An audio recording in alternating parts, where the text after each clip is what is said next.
goodness. We are blessed. We know your presence among us. We are faith-filled. We are grateful. We are your Badin family. As we gather tonight, we ask your continued blessings on our new stadium complex, on those who work so hard to make this day happen, and on those who generously donated to our community. May this be a place of competition, of respect for our opponents, and a venue filled with grateful people, always aware of the goodness of God. Holy Spirit, Badin High School asks for your continued guidance as we educate our students in body, mind, and spirit. Badin High School, serving God, serving others. And we make this prayer through Christ our Lord. Amen. God is good, and all the time.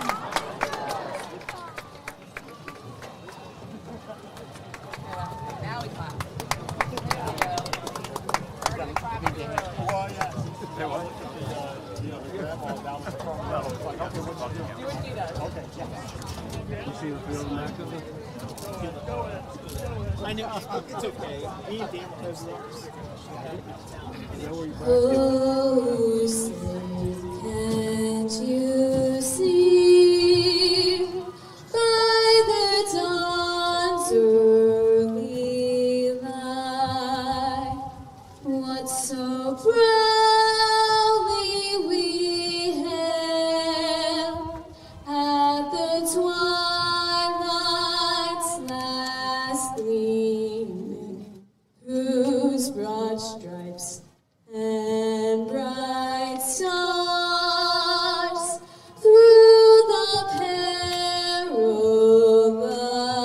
fight o'er the ramparts we watched were so gallantly streaming, and the rockets red glare, the bombs bursting in air, gave proof through the night that our flag was still there.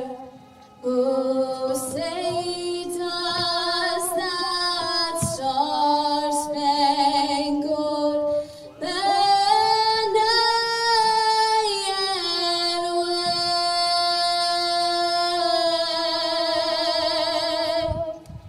o'er the land of the free and the home of the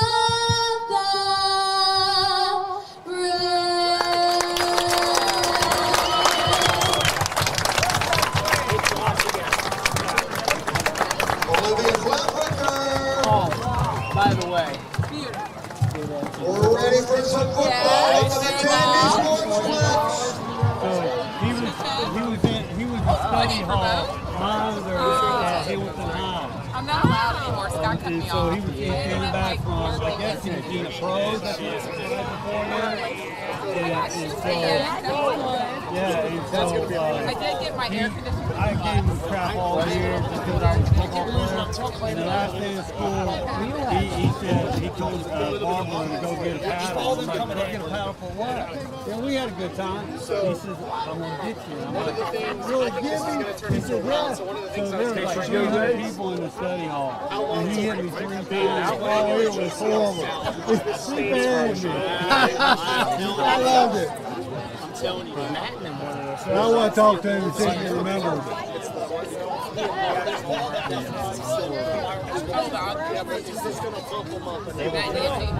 That's got to be. I don't want you to be shocked. I'm going to drop that one to kind of keep the conversation. Right. Oh, yeah.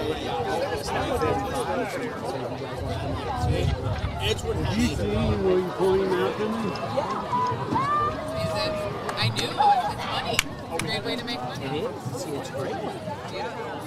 Try to And if you come up,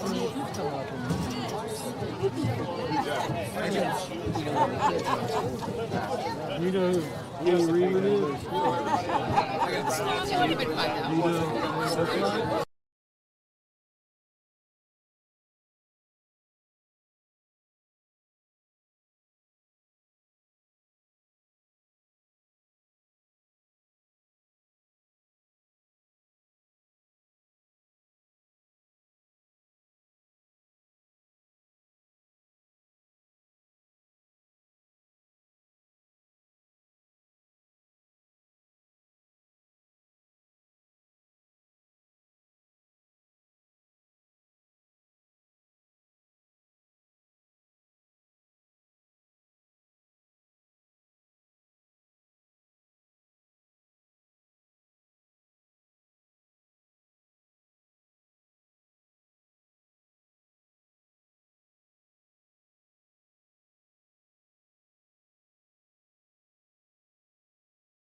Welcome to Matandy SportsPlex at Lanni Family Stadium on Malone Field. I'm Chris Vogt alongside Dan Conway. And Dan, this is an electric time to be a high school football fan if you're the Badin Rams right now. How cool is this? Brand new stadium is open up here at the facility. Looks really nice, turf field. Everything you could really want to be able to have a successful high school football stadium is right here in Badin. Yeah, and this has been a long time coming. 60 years in the making, a 60-year anniversary of Badin being a school, a program. And for us to be standing here, I mean, it's surreal for me because I'm a Badin graduate, okay? I'm a 2001 Badin graduate. And I know that Badin's practiced on this exact spot for so many years, and now we're standing on top of the turf that they're going to be playing their home game for the first time ever. Edgewood comes in, says, hey, we talked to Trace Reynolds prior to the game. This is awesome. We love it. We love this. We're gonna accept this. We're gonna take this for what it is. Our kids are gonna be focused on the task at hand. We talked to him earlier this week, and he said, hey, we're gonna get rid of all the aura. We're going to get rid of all that, and we're ultimately going to play a football game tonight. They mentioned talking to the coach before the game, and he said, what we want to avoid is the crowd being a factor tonight. We're looking to no blocked punts, no blocked kicks. We're looking for no sacks on third down. The quieter we make it, the more likely we are to make it our field, where we are the winningest program in the history of Badin Stadium tonight. I love it. I love it. And, you know, Trace Reynolds has the right mindset. You know, this is great. And for him to accept this as an opportunity for his kids to come play in this type of atmosphere, in this new atmosphere, it's wonderful. And Badin taking the field for the first. There's going to be a lot of firsts tonight. Yep. And I wonder how many times we're going to say that. Also, let's go ahead and run down what we've been seeing from Edgewood this past couple of weeks. They're 0-2, but don't get that misconstrued. They were up 20 to nothing against Oak Hills. They lost 21-0 because they scored 21 unanswered points. Trace Reynolds said that had a lot to do with their 38-0 loss to Springboro, and I couldn't agree with him more there. Mm-hmm. Well, in both of those cases, you look at a school like Edgewood punching above its weight, right? Challenging Oak Hills or at home, but still challenging Oak Hills, and then challenging Springboro too. That's not a team that you just go out and just schedule for fun. You schedule Springboro because you think you have a team that can win in the postseason. And Edgewood is not afraid of anybody. That's why they're kind of the perfect opponent to challenge Badin tonight. We told everybody, the masses, that Edgewood has the strongest schedule for the last 3 years, and it makes sense. Badin comes in at 2-0, really good wins against Dixie Heights, and really good win against Hamilton, and that sets us up for this inaugural football contest.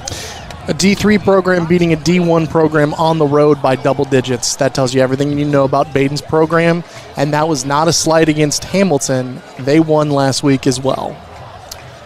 We're going to get set to kick off. Here's the first kickoff. Bryce Davidson for Edgewood is going to boot it back to Badin. 66.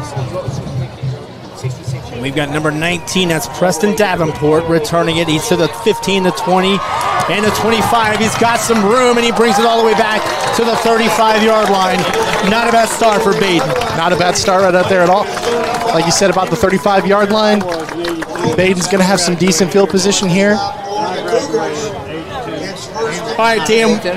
Cole Emerson, he played last year. It was kind of a mix between two quarterbacks. Cole Emerson ended up becoming the mainstay last year. Cole Emerson's really starting to play well this year. 5 touchdowns, no interceptions. He's playing a really consistent game. Consistency is what you want to see, but they are going to force this run game right down their throats. Chase Evan in the backfield is ready to go. Yep, Chase Even. Oh, Even.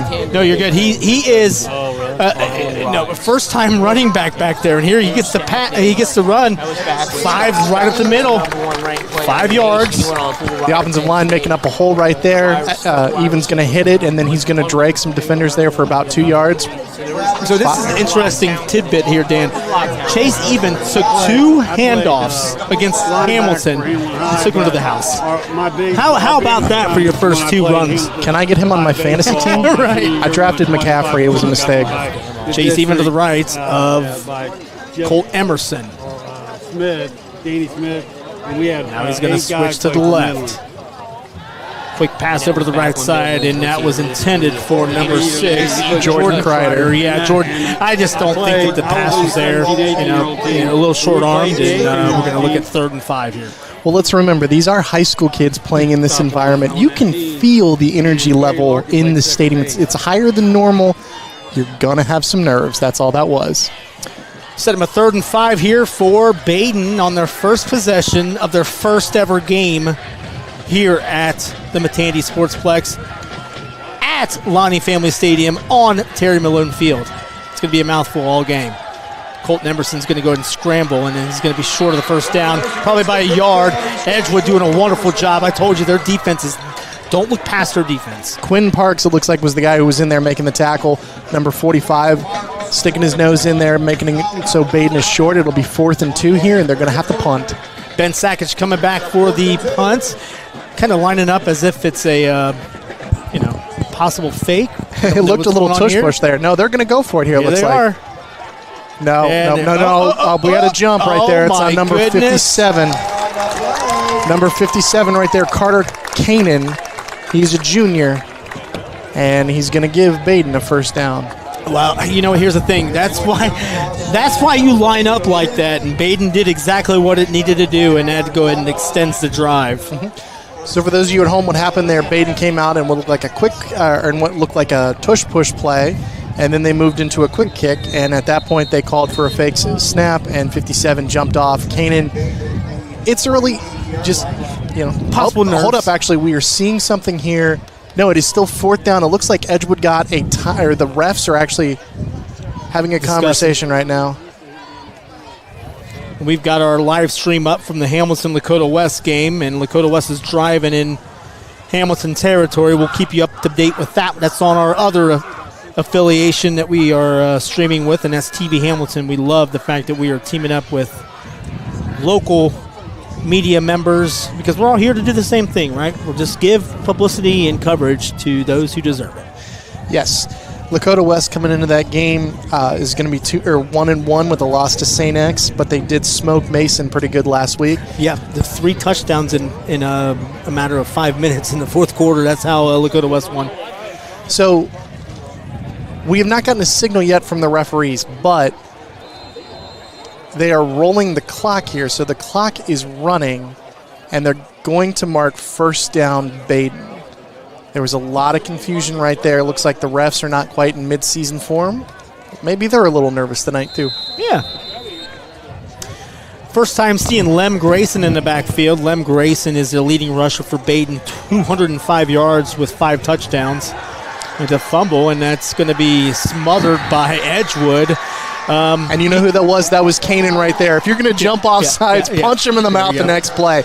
Well done, young man. That shows adversity. Well, and here's the thing. It's hard to teach high schoolers to say, get rid of the play before. Get rid of the pass, and let's focus on what's going on right now, and that's exactly what he did. You got to love that attitude out of the kid right there. 2nd and 13 here for Badin. Colt Emerson in the backfield. Lem Grayson. Jordan Kreider to the right.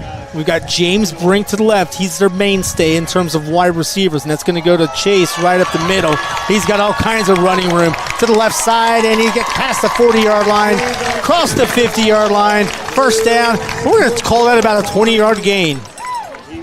Excellent hole there by the offensive line on the left side. It's going to be number 54 opening it up for Badin, and that is Cole Brandenbauer.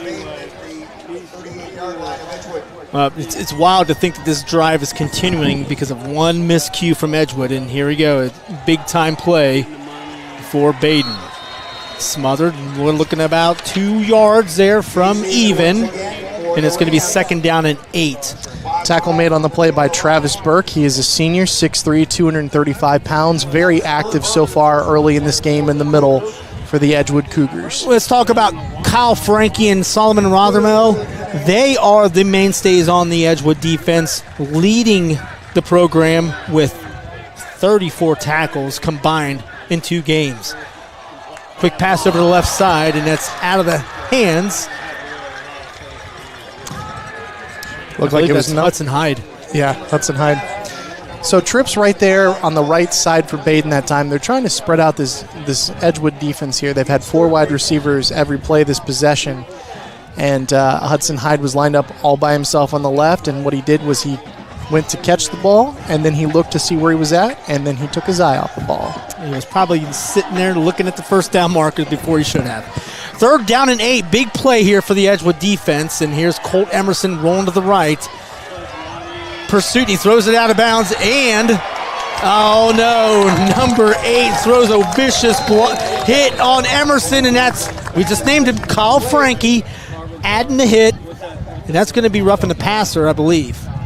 I think so too. What Badin did is they rolled the pocket to the right, and as they did that, Frankie got a little bit overextended and hit the quarterback, giving him a little bit of the business there at the end of that, and that's going to cost his team as Edgewood commits another penalty to give Badin a first down. It's hard to kind of stay, even keeled and in the moment. Mm-hmm. These are high school football players. They're wanting to get after it. Mm-hmm. So that's going to be an automatic first down, 15-yard penalty. I think it's the right call. It's just a tough call. Yeah. It's one of those you don't really want to be an official because you make that call. You feel bad for the kid you called it on because they're making a play, but you went too far. Well, you know what? Hey, I think there was enough time for Kyle Frankie to hold up. I mean, he let the ball go. It's like, all right. Yeah.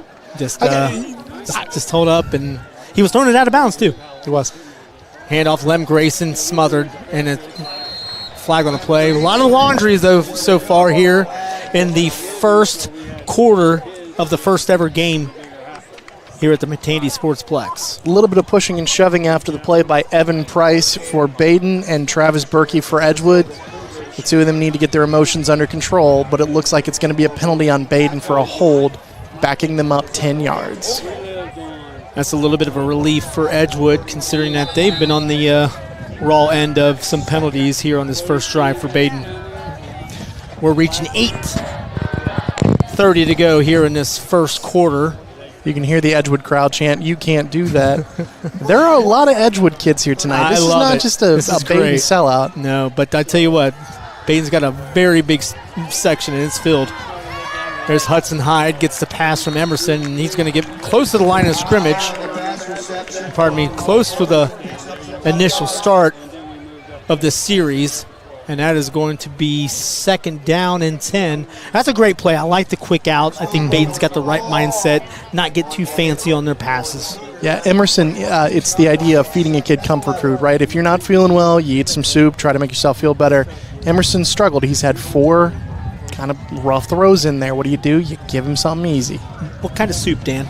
I'm a chicken noodle guy. All right, well then chicken noodle it is. Emerson, quick pass over to the right side, and that's Lem Grayson. Lem Grayson turns around, and he's going to go ahead and get himself a first down inside the 10, and that's going to be 1st and goal for the Badin Rams, reaching 7:30. And that's why you give him some comfort food, because he can make a tougher throw right there. He's building some confidence. That is so key for these kids. They're not robots. This isn't your Madden team where they just go out there and make the same play every time. They are human. They are excited.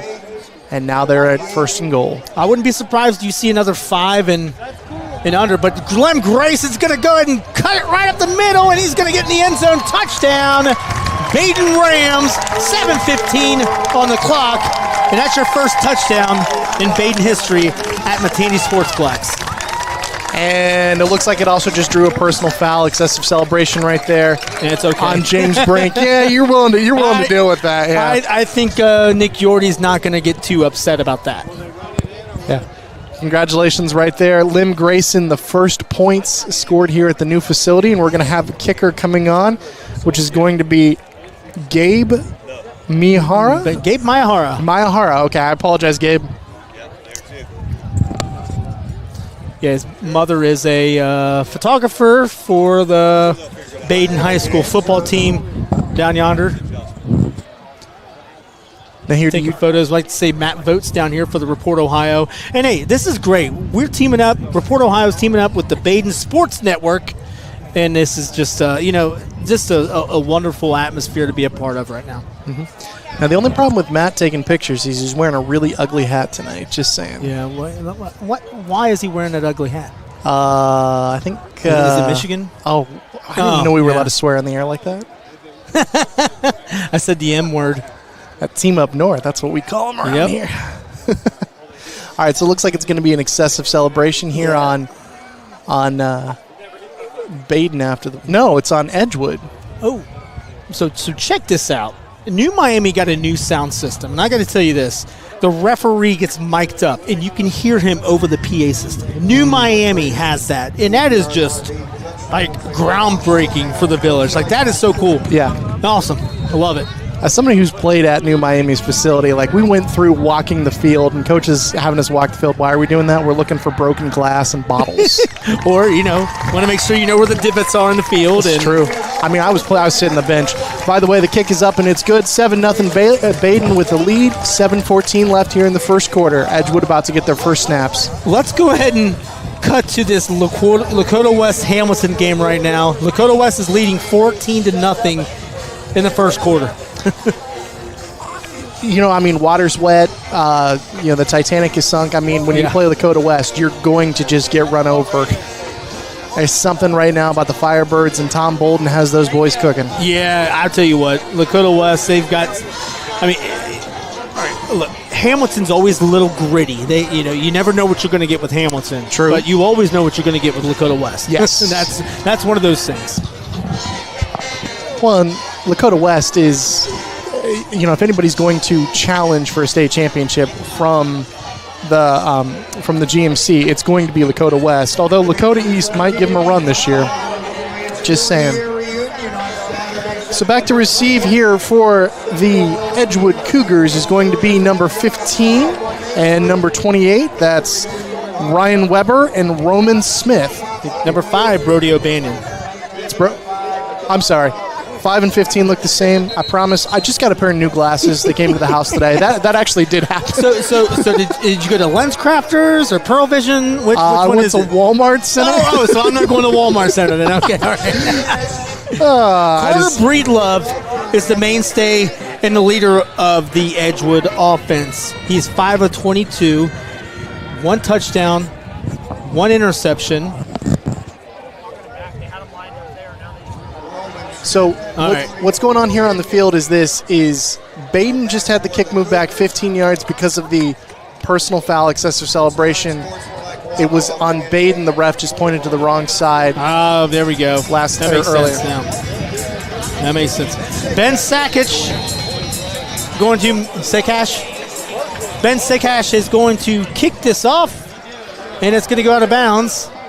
And I tell you what, that is going to help out Edgewood quite immensely.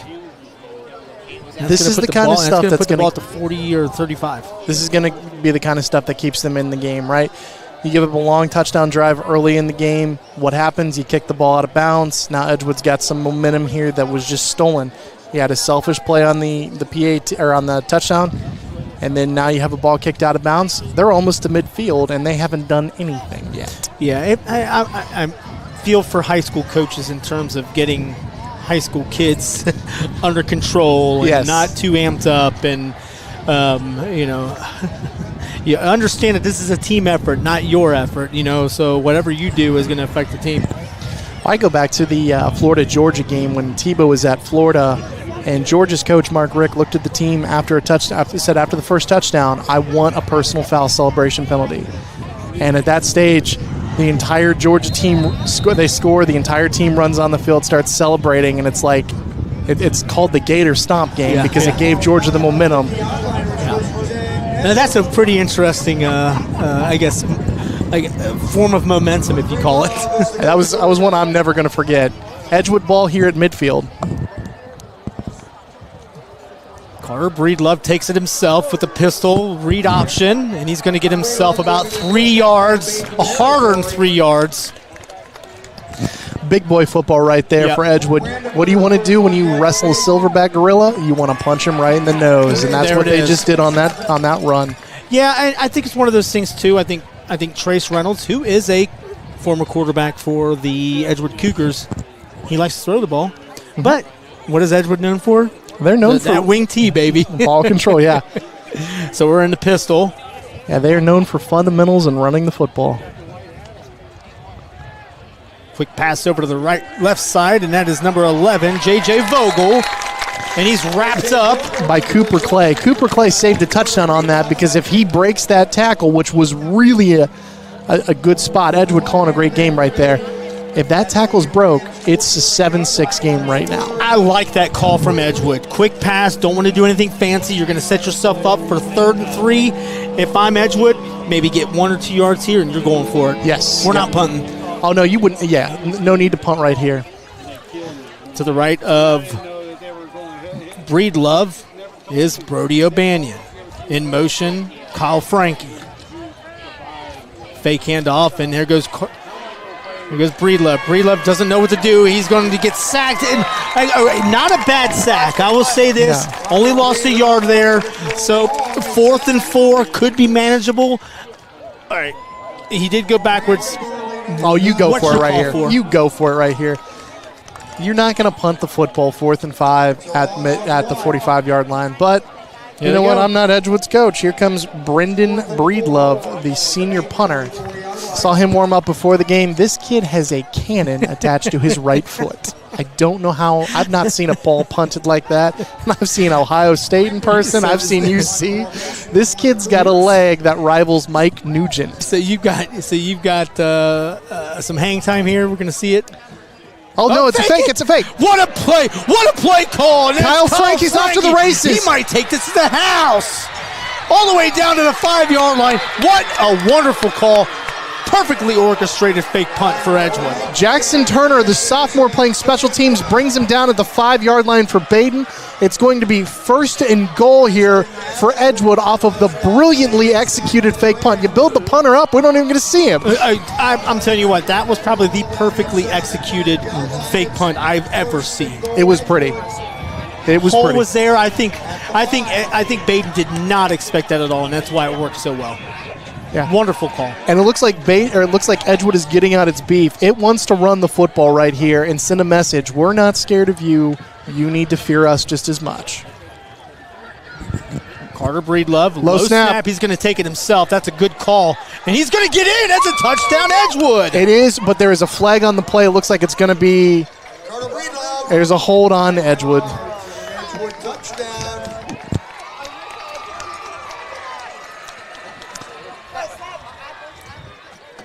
And I think that's exactly what the call is, Dan.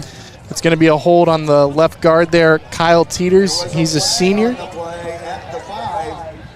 So it'll be backed up to the 15-yard line. First and goal here, still an opportunity to score, but they had points taken off the board. Boy, that's a dagger. I mean, you make a play like that, and then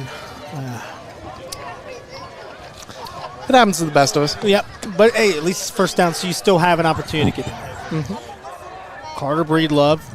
To the right of him is Brody O'Banion. Corner route over to the right side, and that's going to be intercepted. Badin.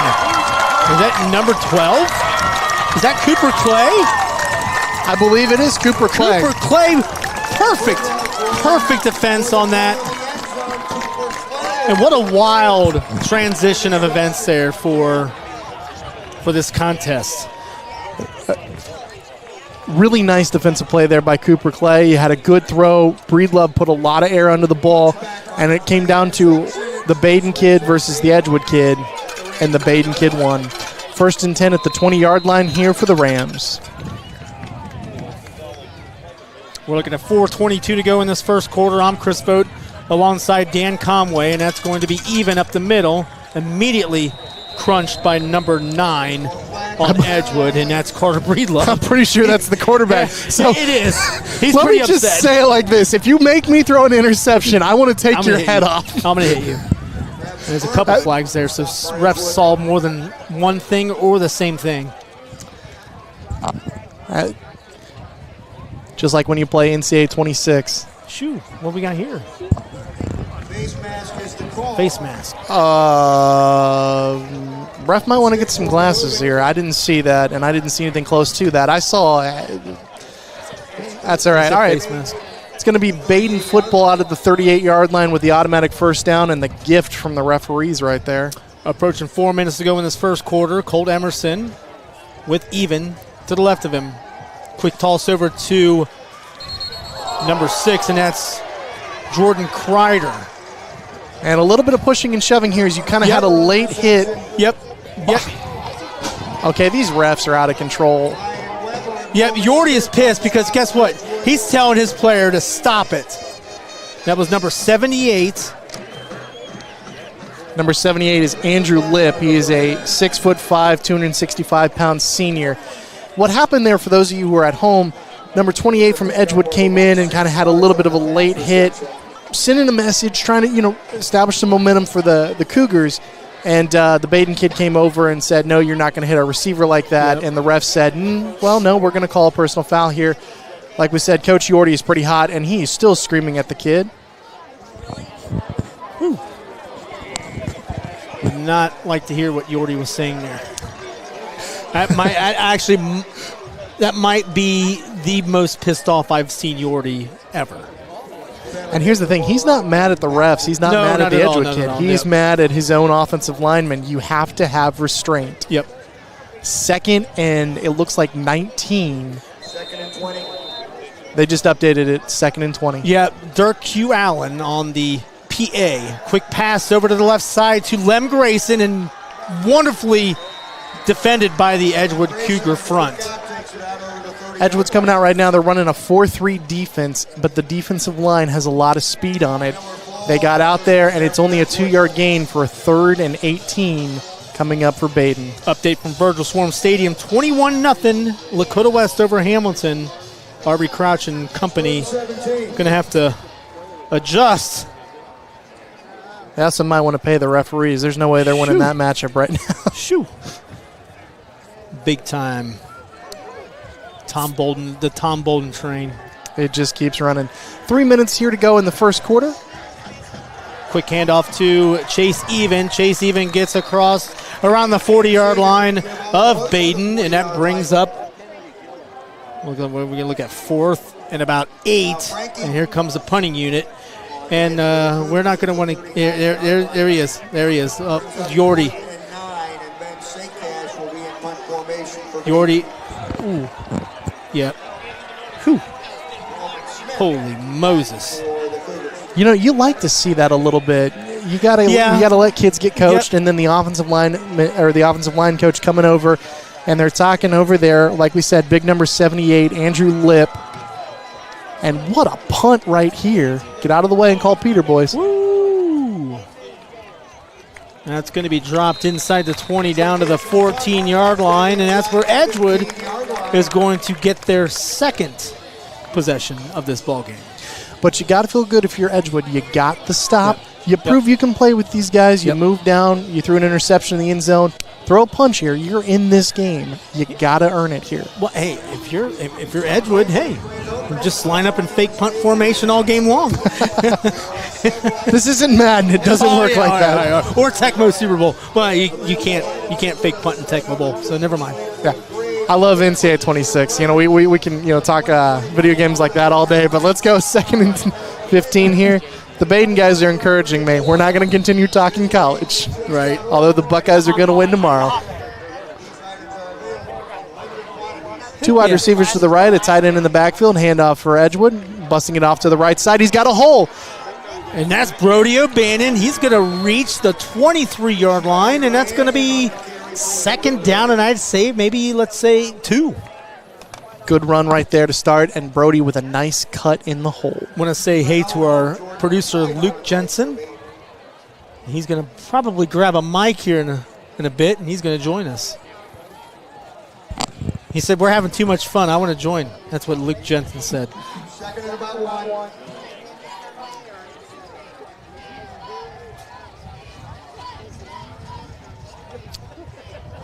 Carter Breedlove, fake handoff to O'Banion, and Breedlove is going to get himself a first down. Nice play. That's a good call. It's a first down there for Edgewood.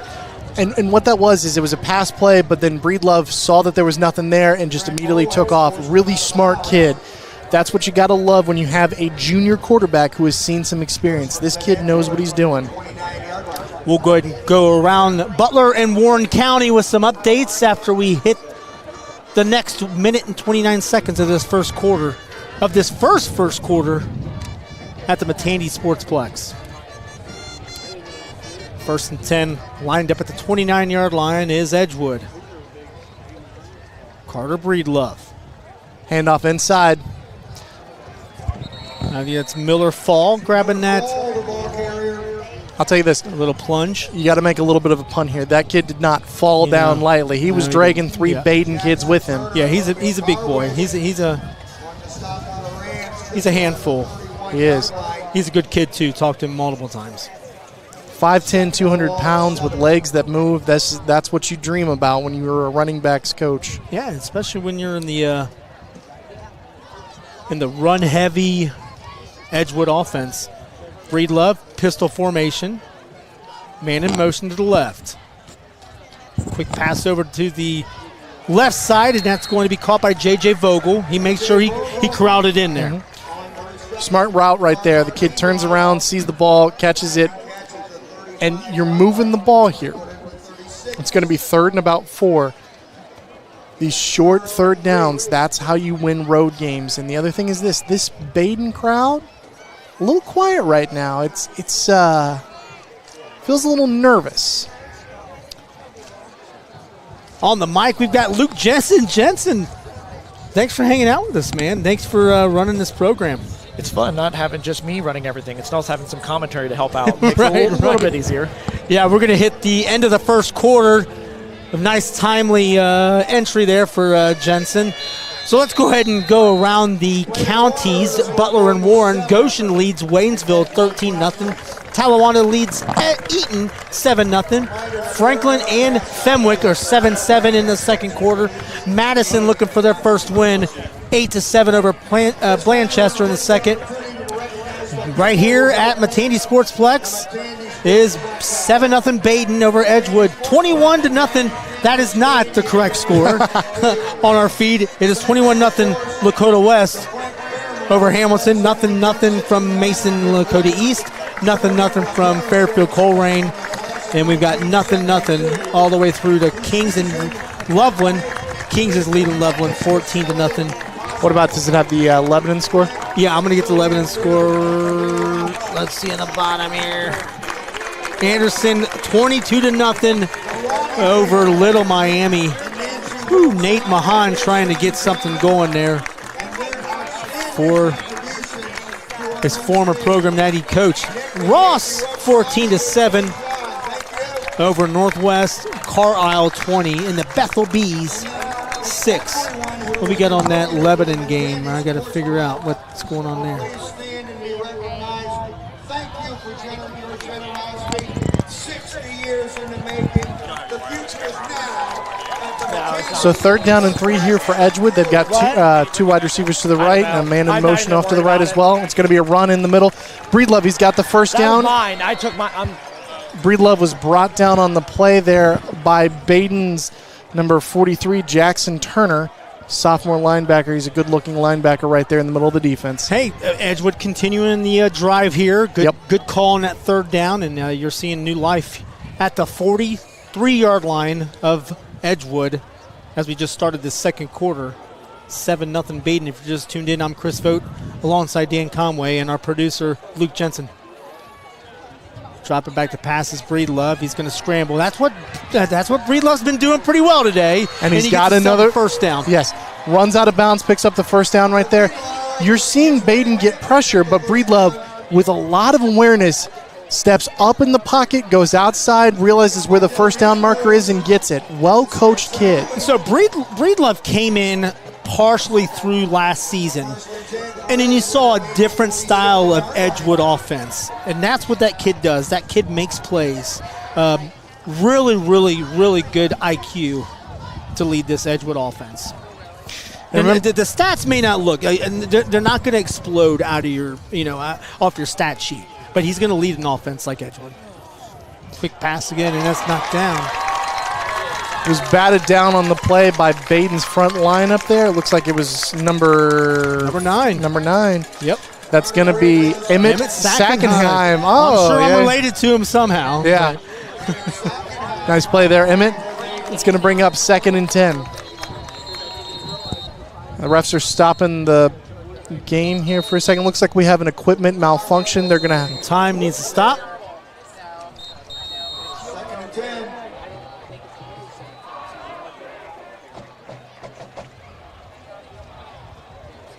Clock did not stop right there. Just an equipment malfunction. Badin kid looks like he didn't have his face mask or his chin strap. The clock doesn't want to cooperate. Yeah, because it started before they even started the second quarter. It was running, so I think they're having a clock issue. Yeah, they just got on the loudspeaker and announced very clearly the clock right now is having an issue. I know from when I'm at work, the clock has an issue because I wanted to hit 4:30 and it says 8:05. So we've all seen a clock issue. It just depends. Are you at work? Or are you at home? Or are you traveling? Whatever it is. It's still running right now. I would imagine that if you were Badin, it stopped. And I think we're going to have to look at around maybe, I would say probably 10:20 back on the clock. That's just my guess there. But we'll see. I'm going to see what the call is. Chuck McKinney down there communicating with the head refs. Old coach of mine. Good guy. So they said 10:38 will be put back on the clock. Okay. Yeah. It's opening night here for the clock too and for the stadium, but this is just an absolutely beautiful stadium. As an alum, tell me, how proud are you that Badin pulled off such a wonderful field? Yeah, I am, quite frankly, being here, I did not ever imagine this being a fruition type of situation. It's just a kind of a surreal thing, and then you're looking right next to it is the Fearman Center, right in the PFAC, which was built close to over 10 years ago, and it just the way this has been formatted and just grown and created. I'm a proud Badin grad. It's good. This is really neat. So 10:38 left. I'm not jealous that I didn't partake in any of this. This is really neat, though, so I'm glad for the kids.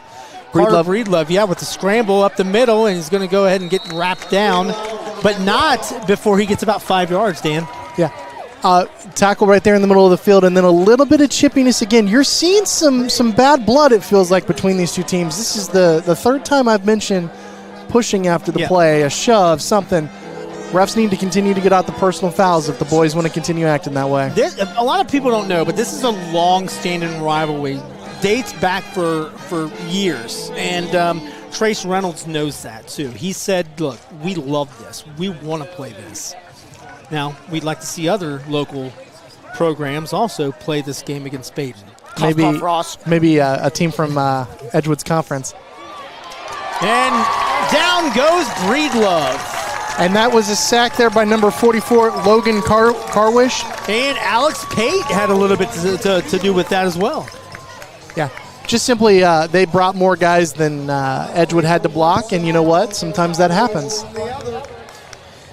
So it's going to be a punt, and hey, are we going to see a fake punt here on 4th and 15? You know what? I don't know if they're going to wear their welcome with that now. I think it was a one-and-done situation, and they unfortunately weren't able to capitalize. Well, back to punt is going to be number 42 for Edgewood, and that's going to be Brendan Breedlove. You're hearing the name Breedlove a lot tonight. It's a family affair for the Edgewood Cougars. That's a nice punt. Oh, my. Good snap. It's going to go. Too much. It looks like it's going to be a touchback. That's not the kid's fault. He punted that from his own 35-yard line. That's about a 65-yard punt. When I told you this kid was good, that proves it right there. Boy, it's just, and you said it. He has a leg, but think about this. That was a line drive punt, too. There was not a lot of hang time. Just imagine if he had hang time on that. UC could use some special teams like that. Hey, you go to UC, don't you? Yeah.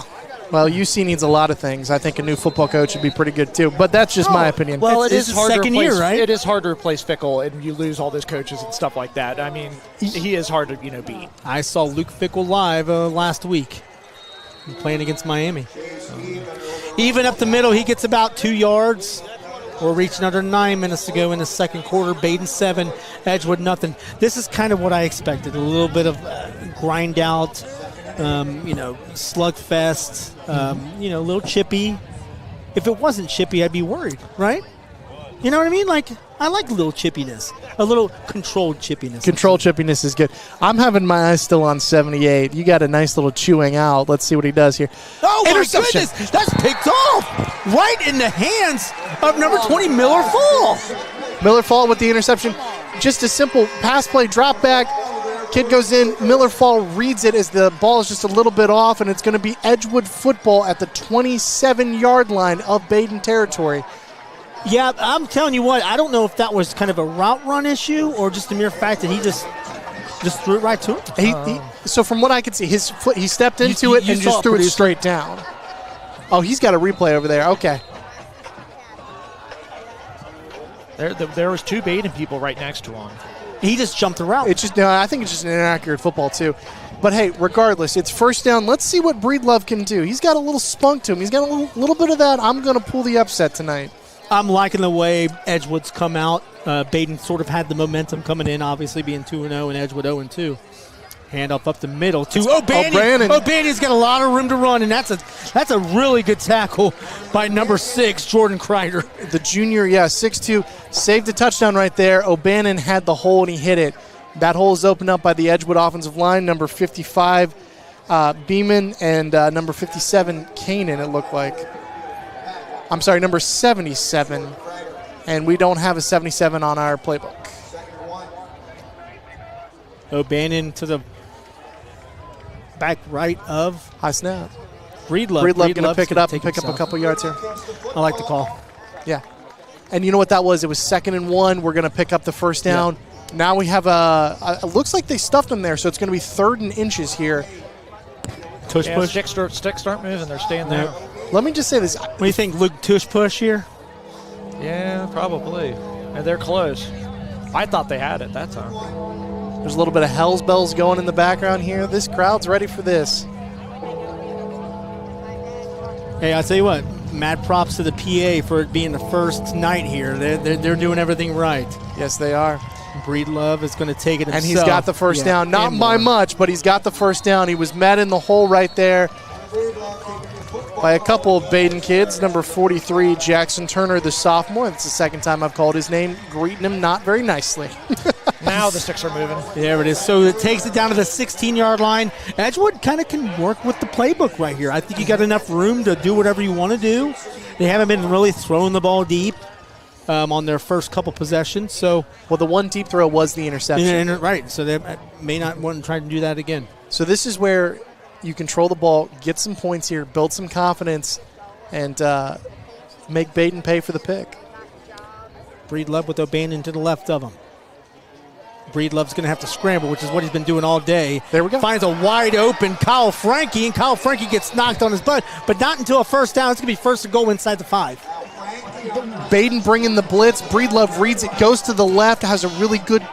The kid is under control. Yeah. The game is not too fast for him.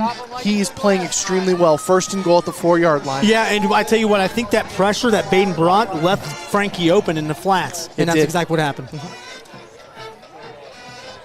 So Edgewood kind of punching above its weight here by about ready to put the ball in the end zone here. I like the way they're using the clock. They're not rushing. You've got to drop this all the way down until you see halftime. And I'm getting to the outside right here. Left, and that's number 20. That's Miller Fall again. So that's the kid who had the interception right there. And you know what? That's a good play by the Edgewood coaching staff. Hey, you get the pick, you get the 6. Well, and the penalties have finally quieted down, so they're actually doing something besides, shooting themselves and scooting themselves back every time. Agree. True. Yeah, I tell you what, I think a lot of that has to do with those little, nerves, the jitters, and you obviously saw,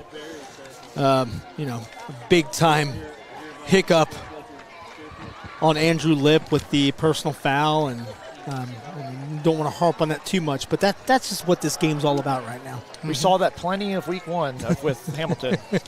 Breedlove's going to get in the end zone. Touchdown, Edgewood. 6 minutes on the clock, and Edgewood has a chance to tie this up. Wonderful drive by Edgewood. Perfectly executed. Kaney Beeman right there open up the hole, the big right guard. The kid is, according to our program, he's a senior, 5'10", 300 pounds. And let me tell you something, when he moves you, you move. I want to run behind him too. So Badin here at the 6-minute mark of the second quarter is an extra point away from tying up the game. The kicker is going to come on, Bryce Davidson. I mean, not to say this is a key kick, but you want to make this knotted up and feel good about your. And that's a line drive. About hit Matt Vogt. Holy smokes, Matt Vogt. I don't have insurance on him. He's down there working for the Report Ohio. And I don't have it. He's going to have to use Matandy Steele's insurance on that. It's like he was hiding out there with the target or something. I know. Well, so I want to say on that play, it was a bad snap. Yeah. Number 2, Peyton Wells tried to catch it up and bring it up. There just wasn't enough time. Badin had an interior rush. Kick got rushed. 7-6 right now. Badin with the lead still. Either way, Edgewood's going to take that. Good rebound on their first couple possessions. And if I'm Badin, I'm going to start opening up my eyes here on defense. Mm-hmm. Well, what they got to do is they got to figure out a way to corral Breedlove. He's having a good game. Now we get to see what Badin's counterpunch is. You just threw an interception. The question is there, can we throw the ball on this team? We just had a really inaccurate throw lead to a pick. And if you're Edgewood, you load the box and you say, man for man, you're going to have to move me out of this location. Both programs have 3 timeouts. None of them have been used. Not a single timeout's been used on this field so far this in the history of the Matandy. Both have thrown a pick, right? Both have thrown one pick? Both have thrown one pick, correct. Yep, Edgewood's was in the end zone. First. We'll check in on some results after this kickoff. Now that the penalties have stopped, it's turned into a much better game to watch. It really has, yeah. All right, let's see what Bryce Davidson does. He's going to be kicking it off. Back deep to receive is going to be for Badin Lim Grayson. A little bit shorter kick there. Going to come up and be caught about the 12-yard line, busting it off to the left side. This might look scary. There we go.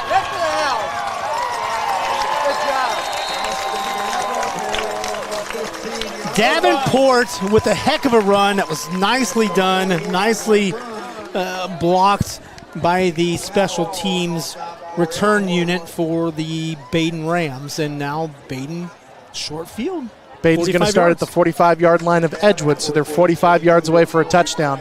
Something I want to highlight on that kick return is this. Started on the right side of the field, brought it all the way to the back to the left side of the field without drawing a penalty. Well disciplined by Badin. Typically a holding right there. Yeah. Or blocking the back. Here comes Colt Emerson. He's going to have to scramble to the left side. He's probably going to run out of bounds and throw it. And he lost a couple yards. There's some laundry on the field. Yeah, there's a laundry on the field. It looks like it's going to be a hold right there on the middle. Travis Berkey, the senior, 6'3", 235 pounds for Edgewood, going to draw a hold in the middle of the defense. I was just about to say, we've gone like 2 minutes without a flag. I know, you said something there, Luke. I don't think it's necessarily neither team has discipline. I just think the other teams are making them make mistakes. Yeah. Mm-hmm. You hear a couple people in the stands saying, well, he keeps rolling the opposite way. Well, the pressure's coming from a certain way, so you don't want to run into that pressure. You're going to run away from it. Well, let me just say it like this. You can say whatever you want sitting up here in the cheap seats, but when a guy's 235 pounds is coming at you, you're going to run. Yeah, you're running wherever you can. I'm running the other direction. Yep. But here comes Colt Emerson. Looks like a screen backside pass. screen. What a play. This is a great play. Perfectly done. Here comes Chase even. He's going to get out of bounds at the 25-yard line. That's a good call. Wonderful play call. So what it is, backside screen here.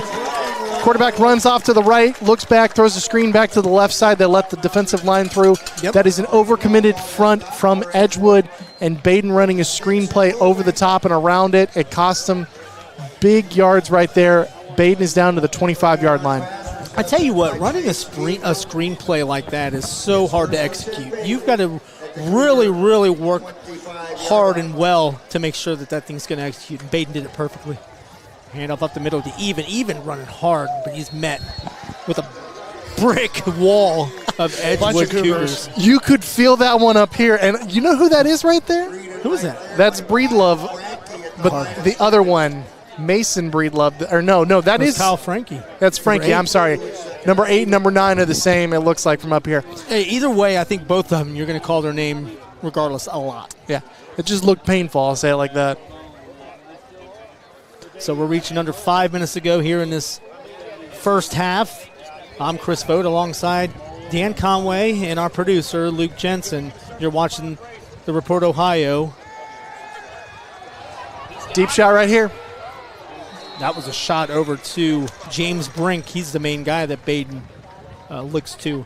But Report Ohio is actually linking up with the Badin Sports Network tonight to bring this game right to your living room or your device or whatever you're reading on or watching on. So just to point this out here, Hamilton did score. It's now 24-6, Lakota West with the lead. 24-6, Lakota West with the lead. About 6:30, we're our affiliate TV Hamilton. We're joining forces with them. You can watch on the Report Ohio's network as well. So on YouTube. 3rd and 8 here. What do you call? Pass game's not work tonight. Well, I think you're in 4-down territory, so maybe I think that's Yordy's thinking about it. Yep, Yordy calls timeout. So you and I are thinking the same exact thing here right now. Ball is about the 23-yard line. You're not in a position to punt. It's 3rd and 8. The pass game has been struggling mightily tonight. I think what you do is you ram the ball up the field, try to pick up a couple yards, and then make it 4th and short, 4th and medium, so you can go for it off that. So I've got a report. We got our photographer Joe Morris is over at Mason and Lakota East taking photos. Mason is beating Lakota East 15-7 in the second quarter. Wow. I tell you what, man, Mason always plays fundamental ball. Mm-hmm. It doesn't matter. You're playing in the GMC. You're going to have to get in top shape, and Mason always seems to play good defensively, especially against the Lakota East, who has a just top-notch offensive unit.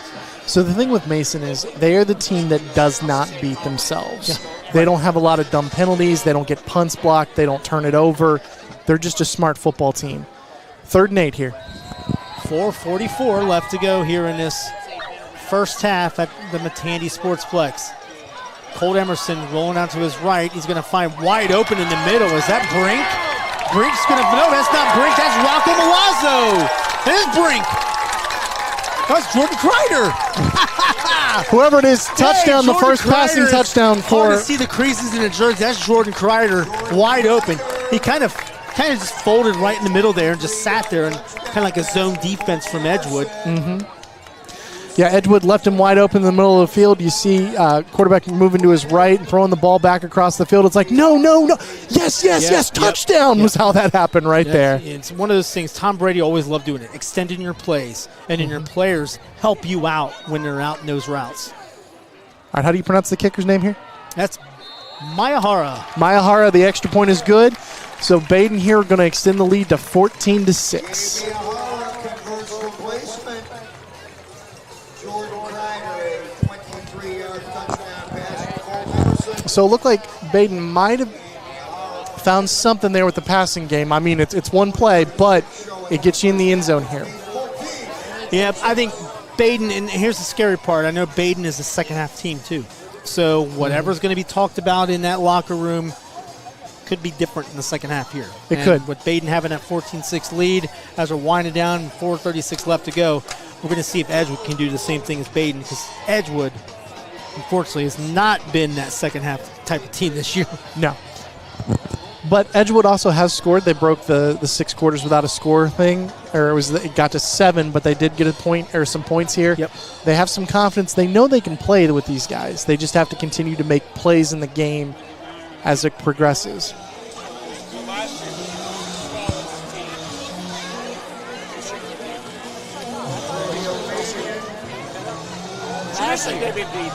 So it looks like Roman Smith is back to receive, as is Brody O'Bannon. Much smaller than teams in D3. They have to cut it in balance. It's a boy.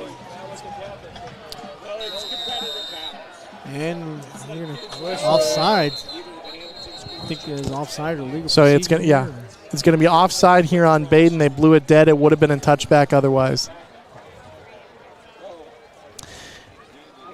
One of the things about these is you want to make them re-kick it, because the kids are going to be somewhat tired from having run all the way down the field. I mean, I know it's the second quarter, but a number of these boys are going both ways, or you got to worry about that stuff. Well, and unlike last year, these people are actually playing all game, where most of our games, they're blowouts and they're on their second-hand people by now, and this is, down to the bullet, basically. Yeah. Edgewood's taken the opening punch, and then they've thrown one back. So let's see if they can throw another one here after receiving one.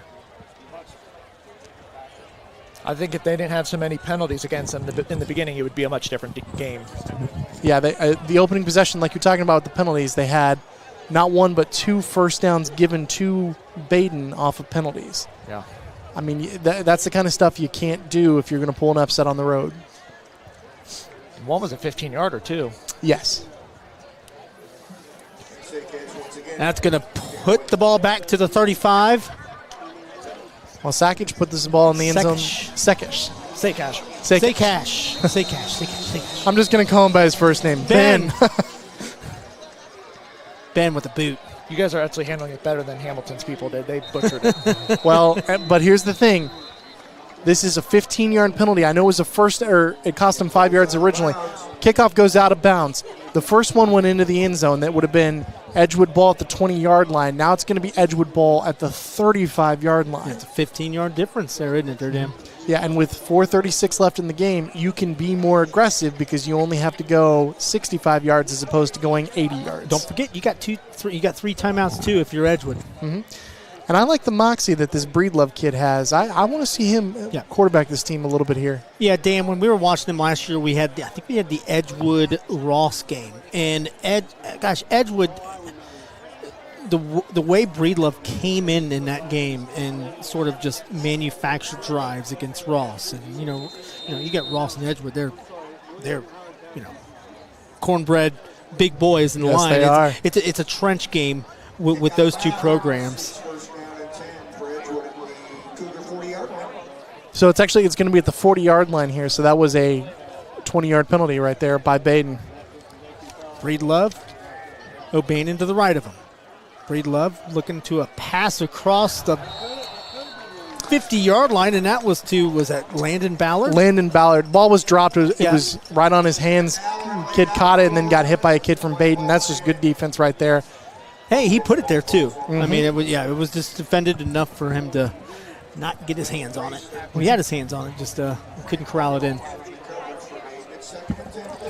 I think Breedlove's been pretty accurate with the football when he's had those short passes, and the thing is Badin just hit the kid hard enough that he dropped it. You know, it's a tough catch. 4:32 to go, 14-6 if you just tuned in. Badin grabbing a little bit of that momentum back after a nice drive. Toss on over to 11, J.J. Vogel, and he's going to be tackled inbounds. Clock's going to run. That brings it to the 45-yard line, set up a 3rd and 5. This is a big play for Edgewood, I think. It is. Before you want to go into the half. But the thing is, you just mentioned 3rd and 5. This is 3rd and makeable. 3rd and 10 with the way high school offenses are, you're not going to pick up a lot of them, especially against a defense as talented as Badin's. 3rd and 5, you can run the ball, you can throw the ball, you can just attack. I think we were talking about with Breedlove throwing the ball. I like the way he's been throwing it, but that's a handoff to O'Bannon. Oh, what a move in the hole. He breaks a tackle, and he's going to get a first down close to past the 50-yard line. First down, moving the chains. Time stops once that ball gets placed. What that was is he was short, about a yard short, got hit by a Badin kid, spun off of it, and then drug another kid for about another 2 yards. First down Edgewood. They are now in Badin territory at the 46-yard line. That's just called effort, Dan, and when you don't get effort from your players, you don't see plays like that. Exactly. Time's running, under 3:30 to go. 14-6 Badin. Edgewood looking to get something going here before the half, and that's going to be a handoff to Miller Fall. Miller Fall with the play of the game right now for Edgewood with the interception. He's going to pick up a yard there. But the commitment to the running game is going to keep Badin honest, and they won't be able to just jump on these short passes. Because if you just have an offense with short passes, what you're asking for, hey, we'll chip away, but eventually you're going to have a pick six. I've got to say, Badin and Edgewood have been running similar offenses right Yes. now. Very similar offenses. Kind of those little dink and dump passes. I think a lot of people compare it to like the New England offense. It's really, really frustrating because playing a defensive back is the hardest position to play in football. That's just my opinion. Here comes Badin, and there's Carter Breedlove. He gets himself, just another awareness run by Breedlove to go from -5 to +3 on that play. Exactly. What it was is number 44 coming off the edge for Badin. He beat his guy. He had a sack lined up, and then all of a sudden Logan Karschwitz gets shaken, and then Breedlove turns it into about 3-4 yards, and that gets gets Edgewood into 3rd and 7. See, here's the thing. I think you got 3 timeouts left. If you're Edgewood, I'd use one right here, and I think that's what they're going to do. They're going to say, hey, hold on. Let's slow it up. If you're Edgewood, I'd call timeout. Let's work something. Give the guys a break because this may be your last drive of the half. They got 3 to use. So they got 3 to use them. Yep. They may go into half. And holy Breedlove. Again. Holy Breedlove. That might be the call of the day right there. 4 Badin kids had a shot at him, and not one of them gets it down. And you're watching Trace Reynolds timeout. Boom. This is why we're up here talking, and then they're playing. Well, I have no desire to coach high school kids like that, but their coach is not happy with that. With the spot, yeah. He's thinking it should be a first down, but I don't think it. I think it's short. I kind of do agree that that Breedlove was a little short, but gosh, man. The refs didn't say, no, we're not going by effort here. We're going by where you were down. And what an unbelievable effort from Breedlove. He had 4 kids from Badin have a shot at him, and it didn't matter. He was shake, rattling, and roll. So I wanted to clear something up here. The professor just texted me. Joel? The professor is what I call Joel. Yep. Kickoff naturally goes out of bounds. Kickoff out of bounds goes naturally to the 35-yard line. But when the kickoff is moved back due to the previous penalty, that yardage also applies. Thus, after offsides, moves to 5 yards to the 40-yard line. Thank you, Joel. You're the man from Florida. Flow rider. He should be here. I agree, Lucas. He'd rather be in the warm temperature. Yeah. But you know what? I'd rather be in fall Ohio weather right here at the Matandy SportsPlex than Florida right now. Oh, yeah, absolutely. Too. He's an alum. I know. Tush push here. Poorly scheduled vacation. Let's just say poorly scheduled, Joel. All right, 4th and inches right here. Looks like They're coming out in the shotgun, though, is Edgewood. I think, yeah. This is quarterback run all the way, yeah. And he's got it, yeah. Oh, crunch. He got the first down. That's going to be a push. First down, send the chains. When the ball gets pushed, when it gets put down, I don't know what Trace is going to do. He's communicating to the side judge. Well, let me just highlight Lim Grayson right there. Lim Grayson came up and just laid a licking on him. I mean, that's one of those I don't know that I would have gotten up from hits. But not only does Breedlove embrace it, he picks up the first down in spite of it. All right, Edgewood not moving too fast here. We're looking at a minute 15 to go in the first half. 2 wideout spread each side. Breedlove doesn't have much going, and he's going to scramble again, and he's only going to get 3 yards. He was down. Yep. All right, you got to call timeout. Yeah, this is the time I would say probably call timeout. Breedlove's getting up slow. Yep, and that's a good call. Yeah, so Breedlove is getting up slow. And Trace is going to say, come on, give me about 4 seconds on the clock, because he was clapping them hands together saying timeout. Yeah. They've had time to use. They've been burning that time. Yeah, and I agree. I'd imagine you probably could have called timeout probably before that first down, but oh well, it is what it is. Let's just watch this game as we're commentating. Well, something I want to say right here is junior kicker Bryce Davidson. You got to wonder how much confidence they have in him, because they don't seem to be going for the kill shot. They don't seem to be going for the end zone. And maybe they think Davidson can make him a field goal, make it a 14-9 game. I know the extra point was missed. That wasn't his fault. That was a low snap. Yes, I agree. It is rare that you see high school programs set up for the field goal. But this has been so close of a game that it may come down to that. I'd like to see Brennan Breedlove, the punter. I'd love to see him get a kick at it right now. It'd be a 49-yard field goal coming in from Edgewood if it was from right there. But right now there's 54 seconds left. It's 2nd and 8, and Edgewood still has 1 timeout. For the record, Badin has has 2 timeouts. We're high atop Matandy SportsPlex for the inaugural football home opener for the Badin Rams. Breedlove quick out to the left. Yeah, that's a good. What a call. It worked out really well. 28, Roman Smith, he's got the first down. There's a lot of beef on him right now as the entire Badin defense seems to be on the kid, but you know what? He's got a first down. He doesn't care. I like what Edgewood's doing. Hey, guys, we got to get going. When that ball is placed, that time is starting. First down. And he's going to spike it. You can run a pass. They have a timeout to use too. Yeah, I don't know. I don't know about getting rid of that play. Yeah, but why waste it down when you had a timeout still? No, if you're going to. Well, they want to save that timeout. The goal is you don't burn your last timeout until you have to. So here's the thing. I'd rather say let's do a corner route rather than that. At least they're in field goal territory. So.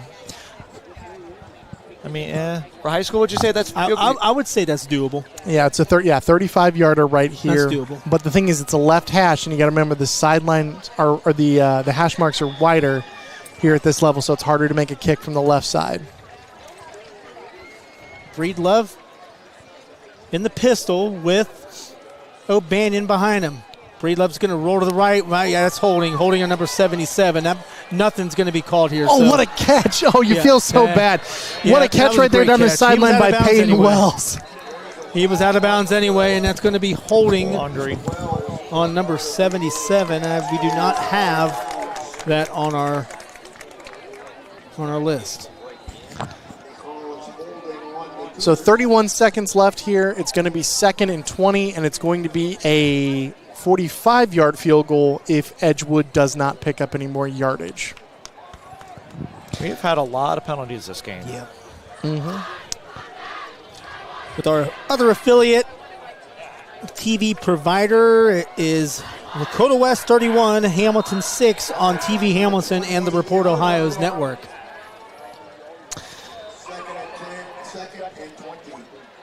Spread formation here with 2 wide receivers on each side. Edgewood clearly coming out looking for a pass. Badin going to bring a complete blitz. Looking for the end zone here. What a touchdown! It's Kyle Frankie on the touchdown pass, a 28-yarder. What a throw. It was a dime put right on the money. by Carter Breedlove to Kyle Frank in the end zone, and we've got a 14-12 ball game right here. If you're Edgewood, you're going for 2, baby. You are going for 2 here. Yep. I mean, that ball was put right on the 8. That is as good of a throw as you can get. I don't think Joe Burrow could have put a ball better on that kid than what Breedlove just did.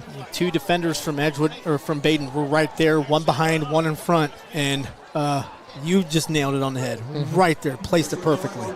So they're going to go for 2 here. Good for Breedlove. Yeah, this kid's a gamer. Timeout. It looks like it's by I like this Edgewood. timeout. I like this timeout. It's by Badin. I'm sorry. By Badin. Yeah, I still like the timeout. No, it was Edgewood. Oh, it was. Yeah. Yeah, I like this timeout right here. I think this is a. Would you say a must convert situation here? I'd love to say it would be, man. You want to go into the half tied up 14-14.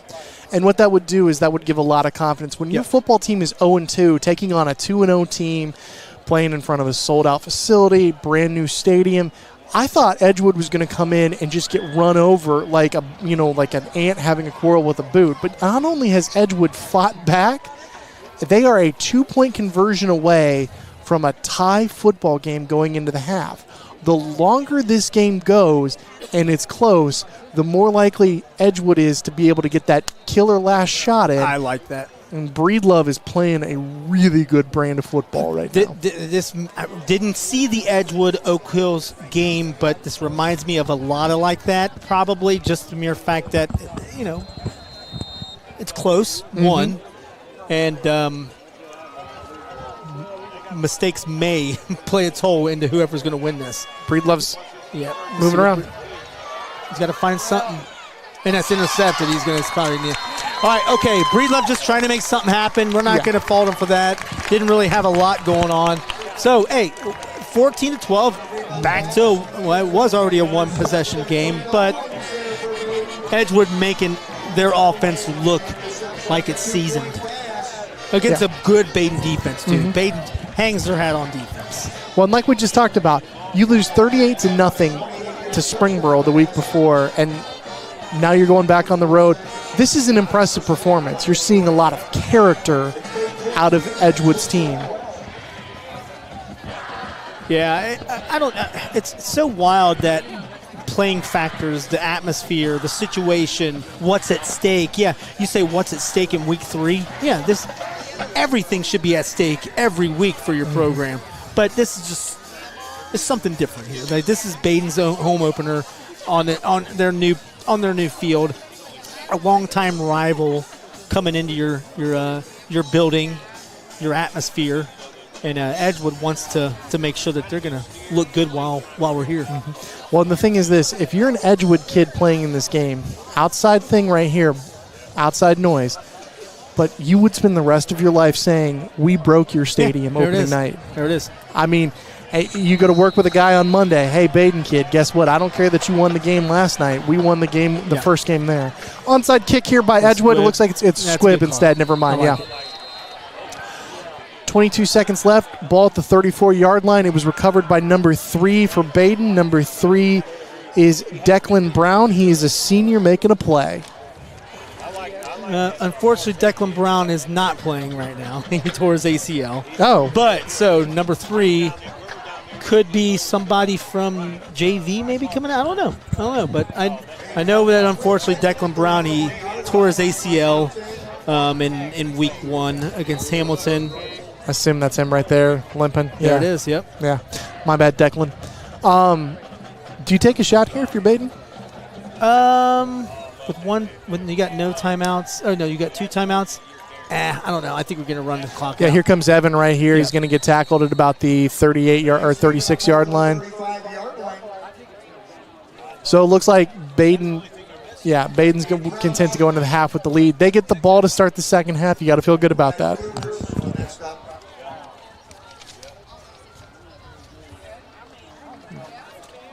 We don't have the Joel Sackenheim halftime show here, but we can run through the halftime results and halftime stats and what's going on around the counties, Butler and Warren, here shortly. So let's go ahead and run through what we thought this half was all about. Dan, what a game. This is I like this. I'm liking the way both programs are playing. We thought a little sloppy at the beginning. You saw 2 turnovers, 2 interceptions, one from each program. A lot of penalties in the first quarter, but I think that always happens. You gotta kind of settle in, and that's what both programs are doing. Yes. The thing is, the penalties have been things like false starts. They've been holds. They've been almost coerced into making a mistake is really what it is at the end of the day. Badin with just one personal foul. So there's really just one dumb penalty, but it does happen. At the end of the first half, you're talking about a 1-1 turnover game. You're talking about both teams have been able to move the ball up and down the field. The thing is, Edgewood's turnover was in the end zone, but then Badin's turnover led to Edgewood's possession getting in, being at the 20-yard line. So both sides haven't made a killer mistake. They've just made little mistakes that have turned into big mistakes that have turned into a 14-12 game. Right.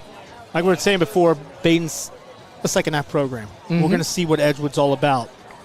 Making the adjustments, finding out what's going to work, finding out what didn't work. Yeah, but I'll tell you this. That's a big thing. My money right now, number 9, Carter Breedlove, baby. He's not going to let Badin run away with this game. That kid is a warrior. He reminds me of Trace McSorley at Penn State. McSorley was never the best player at Penn State. That was always his running back, a guy by the name of Saquon Barkley. Yep. But Trace McSorley was good enough that he said, I'm going to poke you in the eye, and you're going to like it.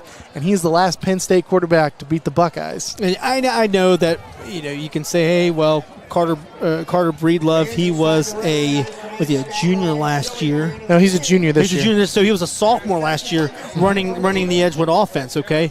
And I'm like, man, this guy's good. This guy's good, and he was just a sophomore. Looks even better this year. Yes. He has no fear. And the thing is, Badin has been tackling really, really well, but the only one that they've struggled with so far has been Breedlove. That's it. All right, well, Dan and I are going to take a break. We'll run through some scores from around the area. You are watching the Badin Sports Network and the Report Ohio high atop Matandy SportsPlex. At half, it's 14-12 Badin over Edgewood.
Standing room only tonight. Welcome back to the Matandy SportsPlex at Lanni Family Stadium on Malone Field. I'm Chris Vogt alongside Dan Conway and our producer Luke Jensen. It is 14-12, Badin over the Edgewood Cougars, and Edgewood gets this ball. They do. Out of the They half, do. which is huge for the Edgewood Cougars, because I tell you what, both programs took a little bit to get going, kind of get rolling. And first off, I don't know if we're able to, pan the camera, but we've got standing room only along the fences. Oh, yeah. That's just, oh my, it's Somewhere the fire department's having a heart Unbelievable. attack with the amount of people up here and in such tight quarters. I think the Hamilton Fire Department is turning a blind eye. Let's just say that. Well, It is what they not. need to do is figure out who's in charge of the music at halftime, because I don't know who plays Britney Spears at a football game, but I don't want to hear bum, bum, I beat 'em, bum, bum, beat 'em, bum. Well, let's go ahead and run through what we saw in the first half. We saw a touchdown by Lem Grayson, a fake punt, and then a Cooper Clay interception. Yep. And then a Breedlove touchdown plunge that made it 7-6. Badin still leading. Missed extra point. You missed extra point. Touchdown pass to Kreider. Made it 14-6, and then Breedlove with a short TD run made it 14-12. Missed opportunity for that 2-point conversion to tie it up before the end of the first half. You got to feel good if you're Edgewood being in the game, 14-12. You had a turnover early. You've overcome that. You've stayed in the game. If you're Badin, how you got to feel is this. You have to be able to grab control. Here comes the kick. It's going to start the second half. Back deep to receive is Edgewood. A little bit short. It's of a short kick there, and I'm gonna. It dived at the 16. O'Bannon is going to be out to the outside. He's out to the 25. All right, so, cheap shot right there. Yeah, but hey, you know what? Both programs are not retaliating. Didn't no get laundry. called, but there No was a cheap laundry. shot right there. It's number 3 for Badin. It's not the guy who it is because he's injured, but Right, our so, program's off. So I'm not for certain, but I think I saw Crew Brown. All right, Crew Brown may have switched with his brother. Okay. I don't know if that's the case because Declan Brown and Crew Brown are brothers.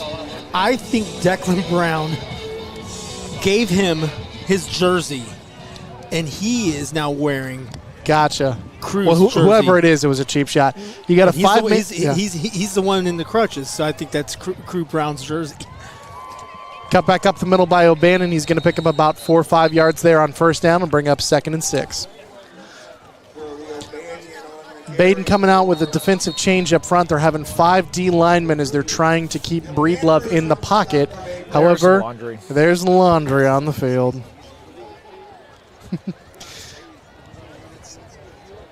So I'm looking at the skyline across the stadium. Hold on, I got to think. Is that Bridgewater? Or is that Fairfield? Bridgewater, maybe Forest Park. No, that'd be more to the right. Right. I'm wondering if that's Route 4. And I don't know, but it's a wonderful sight. This is wild, being up on top of this hill behind Badin's high school. Well, it was very hazy earlier. Now it's kind of cleared out a little bit. We had a fumble here on the play. It's going to be Edgewood ball still. There was a clipping penalty on the play before, so it's 2nd and 25. You have a sack here. It's going to bring up, I think, 3rd and 30-something here. Was the Badin defensive adjustment was simply this. We're going to put our D linemen, and we're going to go after your linemen, and you can't block us. Well, I tell you what, Breedlove's done a wonderful job of maneuvering his way out of that pocket to get something going. I'd imagine Badin was getting frustrated with that in the first half. Breedlove going to keep here on the outside. That's Frankie. Yeah, pass complete to Frankie. It's going to be caught at about the 16-yard line, and that's going to bring up here. We're now on 3rd down. I'm sorry about the confusion. The sticks were off earlier, so it's going to be 3rd and 19 for Edgewood. Hearing that bell ring, it's always a good sound. Yeah, if you're a Badin Ram fan, right? All right, so you don't want to get too crazy here, unfortunately. You want to get a good pickup just so you're not punting deep in your own end zone. So I'd imagine you might see something quick, a little quick out, and if you can get a little shimmy shake, get about 10 yards here, I think you might be happy with that. Yeah, you'd be happy with a first down. Breedlove scrambling. He's going for it. Tosses it deep, and that was Ballard. Ballard had a good streak behind his defender. He was open. Too much.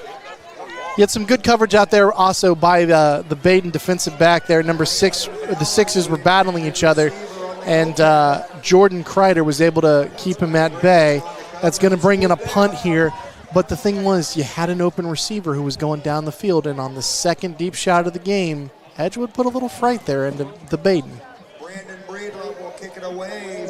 Here's your boy Breedlove, I believe a brother of the star quarterback for Edgewood. So he's punting this, and Badin thinks it's going to go 50 yards.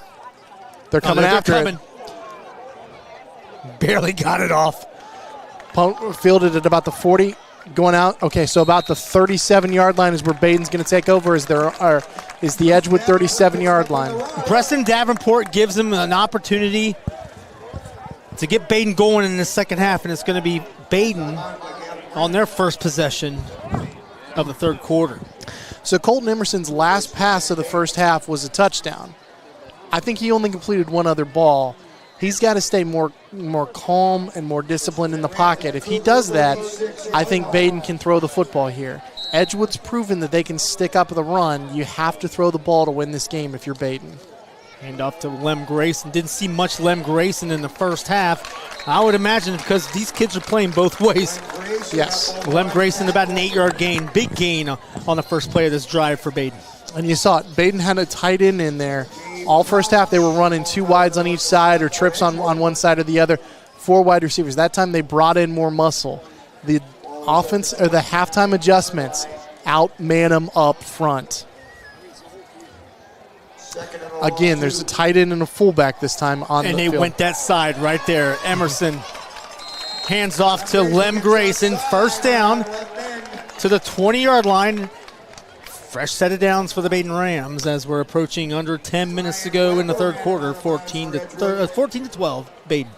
Big boy football right now for Badin. Yep. Big boy football. Let's see what the Edgewood, their defensive line has been scrappy. It's been undersized as well. I don't see anything crazy or extravagant Badin coming out on this initial drive. They're going to stick to their guns here with Lem Grayson. And there's Grayson. He's going to bust it. He's touchdown. He's going to find the end zone. Touchdown, Badin. 20-yard touchdown scamper for Lem Grayson. So what that was is simply this. You go in, you talk to Coach Yorty at the half. Coach Yorty says, boys, we're putting on the man card. You're going to be men in the second half, and you're going to win this game at the line of scrimmage. And right now, Badin is winning this game at the line of scrimmage. They are an extra point away from a 2-score lead. Yeah, all right. Is it early to say, all right, well, there's that Badin halftime adjustment. There's that Badin halftime spurt that's happened the last 2 weeks when they've hit the gridiron? No. That looked pretty good. Yeah. Up and good. Miyahara. 21-12. 9:35 left here in the third quarter. All right, Edgewood, you've seen their halftime adjustment. Now you've got to be able to counter that and then also have a counter to be able to beat it. That's how this game's going to be won here. All right, let's go into the score stream with the Report Ohio scoreboard. 31-6, Lakota West in the third quarter. Right here at Matandy SportsPlex is 21-12. Badin over Edgewood, 34-0 Goshen over Waynesville. Wow, that's a butt whooping. 21-14 Ross over Northwest. 17-14 Fenwick over Franklin. That's a neighborhood backyard clash for those guys in Warren County. Elder 14, Springboro 0. I picked Springboro because I like the way they play. Man, you playing the G-Walk, that gets you going. We've got 24-7 Talawanda. Look out for Talawanda, baby. Holy Moses, man. Talawanda's playing well. Well, wasn't it 3 or 4 years ago they couldn't buy a win? They couldn't buy one, yes. Yeah. And then I wouldn't even try and put any amount of money on how much those wins would have cost. Ball going to be received here at about the 8-yard line, moving out to the 20, moving out Fall going out, and he breaks a tackle. He's across the 30. He's out to the 35-yard line where a host of Badin Rams pick him up. I think we always talk about Miller Fall. It's like, man, that's one of those stout guys, deceivingly stout. Yes. It's hard to get the boy like that down. I mean, they bear hugged him, and he still got around. I was Right. like, what's stopping him? Well, he's a senior. This is his last year, and there's no way that kid wants to start off 0-3. He is a winner. I don't care what the record says. You lose to Oak Hill in a fist fight. You lose to Springboro because you just got outclassed. That kid deserves better. He's going to win a couple games this year. Who did they play week 1? I know you said Springboro, and then who was the other Oak team? Hill. Yeah. Oak Hills. It was 20-0 in the first half. Ooh. And then 21 unanswered. Oak Hills came back to beat him. Carter Breedlove. Hands off to O'Bannon. O'Bannon's kind of been that they got guy. him. And he stripped it. Oh, yeah, forward progress. I like the call. So what happened right there was a fumble on the play. The refs blew it dead because forward progress had been stopped. That's also a situation of it's a 9-point game and all the momentum's wearing black and green right now. Let's not. It was a close call. Let's not make it entirely too crazy, but I do like the call. Yeah.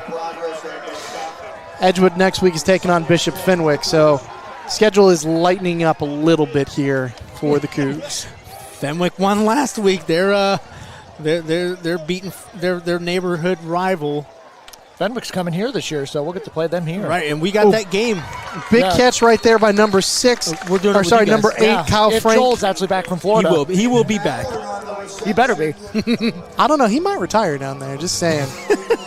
I think Joel's going to at one time just decide to just not tell anybody he's going to retire to Florida, and he's going to do it before he turns 45. That sounds very Joel-esque, but you know what? He wouldn't do it without letting somebody hear about it. So, well, he wouldn't be able to have his cornhole tournament down there. Yep. He's going to snowbird down there.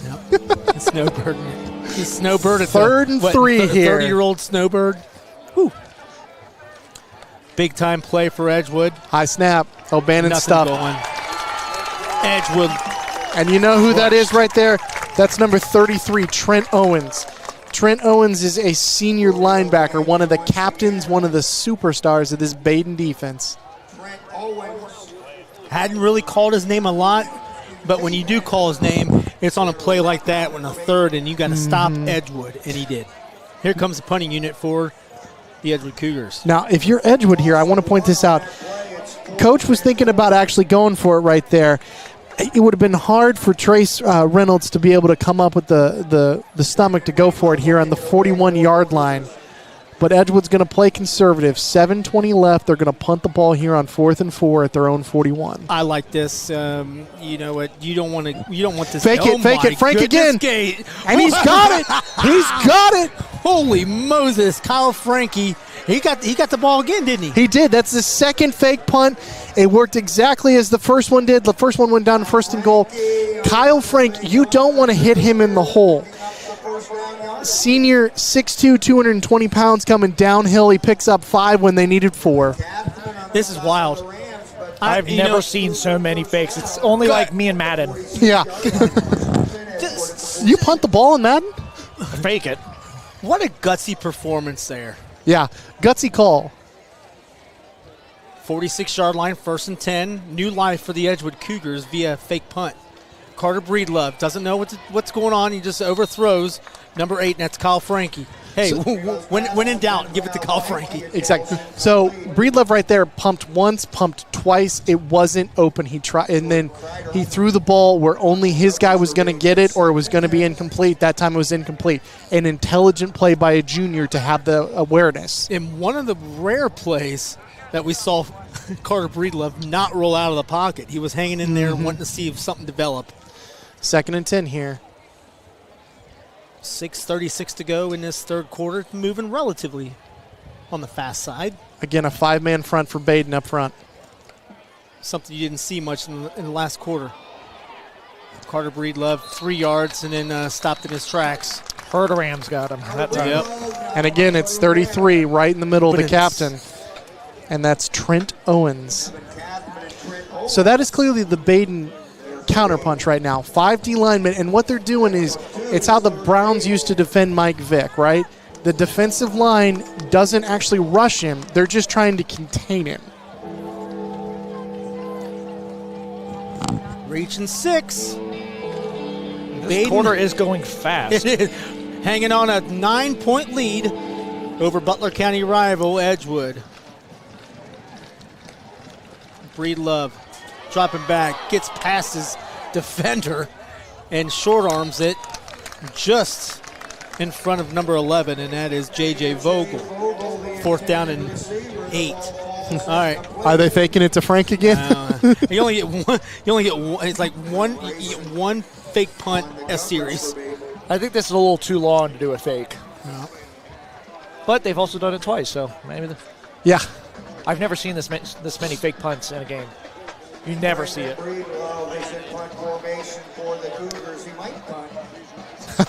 The loudspeaker just called out, the Cougars are in punt formation. They might punt. Even they think they're fake. Dirk Q. Allen, man, the voice of the Rams. There's 3 linebackers on the field here. High snap, punt is caught, punt is put down. It's going to be caught at about the 20-yard line. Trying to make a guy miss, going to the outside, getting to the outside here. Badin's going to take over about the 23-yard line. Jordan Kreider trying to make something out of almost nothing. Good defense on that punt defense for Edgewood. Love the Badin band down there playing some Nirvana. It's great to hear them back for home games. It had been a couple years since they've been back. It's good to hear them back finally. Is it called Badin Rocks? Badin Rocks, There it is. Not a marching band, they're a rock band. My cousins were part of that, the Maddens. Oh, yeah. Don't you know the Maddens? It's Mikey and Ryan Madden. Oh, yeah, I remember them. So, again, Badin coming out with a tight end and a fullback. It's intent. They're going to run it down your throat, Edgewood. There's Lem Grayson, who we didn't see a lot in the first half. He picks up 9. We've seen him a lot thus far in the 2 possessions that Badin has in the second half. They're going to push the chains. Looks like it's going to be First down. First down, yep. So, Edgewood, you've seen their adjustment here. You got to load the box here. I think what's really helped them, too, is not as many penalties against them. That was really what was killing them earlier. Another run by Grayson. He's going to pick up 5 on first down. Badin making just enough decent-sized holes for Grayson to slip in there and get 5. That's a name you hear a lot for Badin. So the thing about Grayson is he runs with a low balance. Low balance, where he gets skinny in the hole, but then big when he goes to hit the linebacker. It's a very impressive. I could see him easily playing for a MAC program or a small Big Ten school. He has that mental and physical toughness. I know a MAC program right up the street. I would love to see him play for UC. Kind of the Roger Bacon. Who was the Roger Bacon runner? He played for UC. You're talking about he's on the 49ers now. I can't think of what his name is. He went to LSU and then he transferred back home. Yep. Yeah. I can't even think of. All I keep thinking is bacon bits. Fried bacon. Whenever I think of Roger Bacon, I always think of Lebanon beat him in the playoffs in '98. It was a pretty good game to watch. Colt Emerson looking for the money ball here. Haven't seen it a lot. And they're going to call pass interference.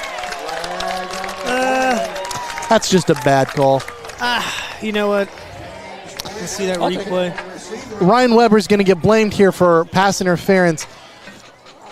Didn't turn around and find the ball might be the only excuse that you have. The thing is, he was playing the ball. The defender went to use his hands, or the offensive player went to use his hands to catch it. Weber got in between him and there. I think he had a hold on him or something looked like from the replay I had. Okay. But it's kind of hard to tell. Yeah, I don't agree with that call. You got to let the kids play. That's just my 2 cents. But 1st and 10, Badin. They're going to take over at about the 38-yard line of Edgewood. You calling a little tuggy or what? Yeah, that's what I'm thinking. Little tug action on the jersey, and that's what's going on here. Badin is going to get a new fresh set of downs at the Edgewood 38. Speaking of a team we haven't played in a while, Roger Bacon, we haven't played them in a couple years. Yeah, they went to the old MVC. They said, we're done. Just like Ross, they're afraid to play us now. Oh, I looked it up this week. Roger Bacon has lost 15 in a row, I think, to Alter and Badin GCL combined. programs. Yeah, it makes sense. Go play teams in the MVC. JC even hits the hole hard. I mean, Purcell Marion joined suit there as well. Yeah, and Purcell Marion, Purcell Marion was so small compared to everybody else. It makes sense for them to be in the MVC. You're looking at schools like Miami Valley Christian Academy. You're looking at schools like Cincinnati and Summit Country Day. CHCA is another one. Now, CHCA, I actually would like to see them come up and play in the GCL. I know they're not Catholic, but that would be a good fit for CHCA. I tell you what, I do enjoy watching like the Summit Country Days and the Cincinnati Country Days. They put together really good programs. Mm-hmm. So first down, Grayson dragging carriers or tacklers down to the 23-yard line. It'll be 1st and 10 from there as Badin is starting to get the war machine going. Tick, tick, tick, tick, tick. I think it'd be good to see a team like one of those that you're talking about play Badin instead of like a Dixie Hikes who we went to last week, who we pretty much blow out. Well, that was in Kentucky anyway. Well, unfortunately, that whole matchup came about because unfortunately Badin can't find because they're all afraid to play us now. To play outside of their greater Catholic League co-ed slate. We're going to go 1st and 10 here at the 23. I'm going to suggest an opponent here for Badin in just a second. Yeah, a lot of action going on there. I think Badin's going to get pushed back 5 yards. So what happened on that play? The center snapped the ball, and then he snapped it a second time because he moved his hand, double snap, but 5 yards back. You're not stutter snapping or what? Nope. We try to avoid stutter snapping. All right. As I stuttered saying it. So here's a question. How long until Badin is able to look, say, LaSalle in the eyes, or even the other big three, Elder, Moeller, St. Xavier? I would love to see them play any of those, but I think LaSalle, they almost played them in the playoffs. Was that last year? They were pretty close to playing. I would have loved to see that. I think they'd be a great team because didn't they get dropped down a division? Grayson to the outside. He's going to get down inside the 12-yard line, and it's going to be a 1st down and 10 for Badin at the 12-yard line. I think a couple Edgewood edgers were trying to look for a holding call on that, but I think it was just a matter of just Badin had the blocking there. Yeah, I tell you what, I had this conversation quite a bit, and I think you're right, Dan. This complex right here changes the whole spectrum of how Badin's going to play in the future. It really is. Handoff inside. It's going to be to there's a penalty marker on the play. Even is brought down at about the 6-yard line, and we also have an Edgewood kid getting up slow. That's going to be number 57, who we called earlier, in Carter Kanan. He's a junior. He's getting up and trying to play through the pain. All right, so let's go back to that GCL South, GCL co-ed talk. I really could see Badin turning it up a notch in the next 10 years. Mm-hmm. I don't see it in a couple years. I see it probably a little bit more down the road. So you say like within 10 years? I say within 10 years. Okay. I think some of the GCL is going to be looking a little bit different. Didn't LaSalle get dropped down a division this year? Yes. They're D2. What is Badin now? Baden's D3. Yeah. So, I mean, it's crazy. You think about it. You've got Edgewood, Talawanda, Monroe, Ross, Badin. I mean, literally half of Butler County's programs could see each other in the playoffs. Handoff going off to Evan. He's going to be gang tackled at about the 24-yard line. Edgewood fighting back here. They're not done throwing some punches on the field. You know what I mean? In a healthy way, not a fist fight. Yeah, I agree. It kind of had glimpses of Badin wanting to run away with a little bit of this game, but it's kind of that teeter-totter, that seesaw. Edgewood's still putting some weight on it. Yep. I like seeing a game like this. I'd rather see it go down to the last couple minutes than a blowout. I'd rather see a game like this, good test for playoffs, because this is how every playoff game is, down to the final minute. And also test your depth. It allows you to get more players focused. Even switches spots to the right of Emerson. Emerson dropping back, going to try that route to the corner of the end zone. Goes up one-handed and did not grab it. That was a good defensive play there by Edgewood, number 15. That's Ryan Weber. And I tell you what, that was the James Brink. All right, James Brink is the go-to guy. Mm-hmm. I heard when I was going to the bathroom down there, I was like, hey, Chris, I think Badin should throw it to James Brink more. I only think that we've seen him been thrown to, I'd say, less than a handful of times. I'd say maybe 3 times. That might have been the 3rd time. He's been very quiet today. Yep. You normally hear his name a lot more. I think you saw it there. Edgewood had 2 kids on him. They're ready for Brink. So 3rd and 21 here, 59 seconds left as we've entered the last minute of the 3rd quarter. Got wind going east and west, so I don't know about the field goal action here. Cole Emerson rolling out of the pocket. Doesn't have much. He might have a little bit of room to run. He's going to throw his shoulder in there and gets down inside the 10-yard line. Now, that's why I love it. I love that. But he lost his helmet, so he has to sit out this play. So Yep. you're going into 4th and about 6 at the 10-yard line with no quarterback on the play. I'd imagine Gabe Miyahara is going to come in and see that. Great choice. You always like to see a kicker get a chance to kick at this level because it gets him on film, and maybe Miami Ohio is watching, maybe Ohio University is watching. Yeah. Left hash kick here. This is a lot harder than it looks. I'm going to look at a 27-yard field goal. He's been making a lot of them this year so far. I think he's made them all. Wind blowing to his right, so put that in mind. Good snap. He drilled it. And he got it. Gabe Miyahara with a 27-yard field goal makes it 24-12, doubles up Edgewood here at the end of the 3rd quarter. Good work there. Miami's calling him right now. But listen, we've all seen bad college special teams, right? Think about the Nick Saban team in 2007, or not 2000, in 2011. That team could have beaten NFL practice squads, but they couldn't make a field goal. And it almost cost them a national championship. Some kid from Alabama Random High School could have gone in and made a field goal, gotten a full ride scholarship to the University of Alabama, but for some odd reason they couldn't get somebody to do that. Well, here, you know what Alabama has to do? They got to steal Graham Nicholson from Miami, who was a Lou Groza, Lou Groza recipient. And it's like, man, why you got to do that to us non-Power 4 programs? I know. There's a lot of cheddar involved right there. I'm making the money sign for him to see. I got to give props. Excuse me.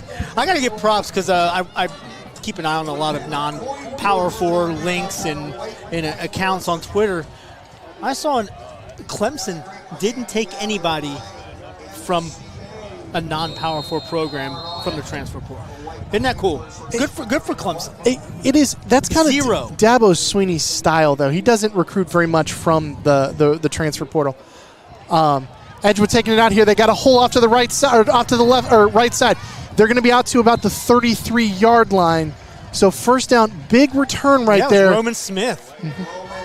For the record, that's such a cool name. I'm glad my parents named me Dan, but like that kid, I'm Roman. Yep. Historic. Absolutely. Mm-hmm. She should be like Roman Smith III or something. That would make it even better. But going back to the Clemson thing, I just thought that was really, really fascinating. They were the only top 25 team right now that does not. And what, Clemson's what, around 10? They're top 10, yeah. Top 10. And just to see them not steal, and I want to say steal. Yeah, I get it. Transfer portal is a transfer portal. But it really made me happy to see that Clemson did not have anybody on their roster that was from lower than a Power 4 program. Yeah, I think they only had 2 transfer portal kids. Should be the last play of the 3rd quarter. 16 seconds left. Ball at the 32-yard line. Breedlove going to make a pass. Good play. And there's a penalty flag here. He's going to call that because his hand was on his back. But I tell you what, that's what you call in college and in college and pros. Well, so it's Emmett Sackenheim is going to be who the penalty is on. The Edgewood kid ended up on the ground. That's where the problem is he had his hand on his back, kind of pushed him towards the ground.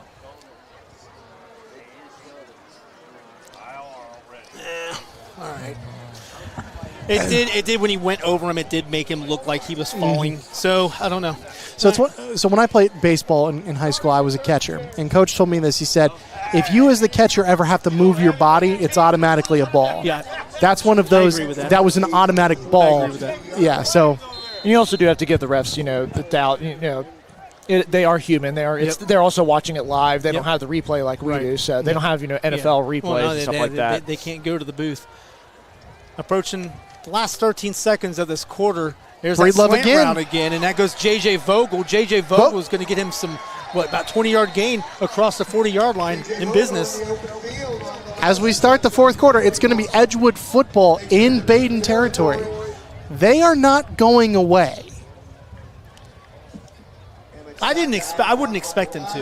And this is what's cool. I'm going to talk to Trace after this and just ask him, like, look, you've got to be proud of your boys, how they've come in here, rebounded from that 38-0 loss against Springboro, knowing that Badin is 2-0, playing on their newly built home stadium. It's just, as we get the jump around going on here, it's pretty good stuff. Let's go and soak it in here.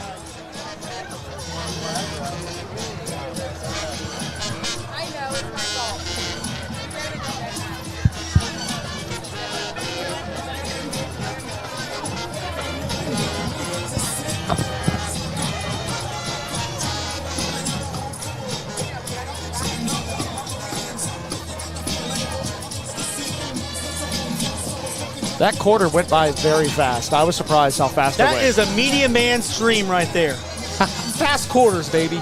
Jump around. Yeah, but I kind of don't want this game to end. It's this game we've been waiting for years. We've been waiting. I as a student, never thought I would see it. I never thought I'd see the day that we have a home game. It's wild to think that Badin will have to call Edgewood, Fairfield, Hamilton anymore. Say, hey, can we use your field? Oh, I won't miss that at all. No.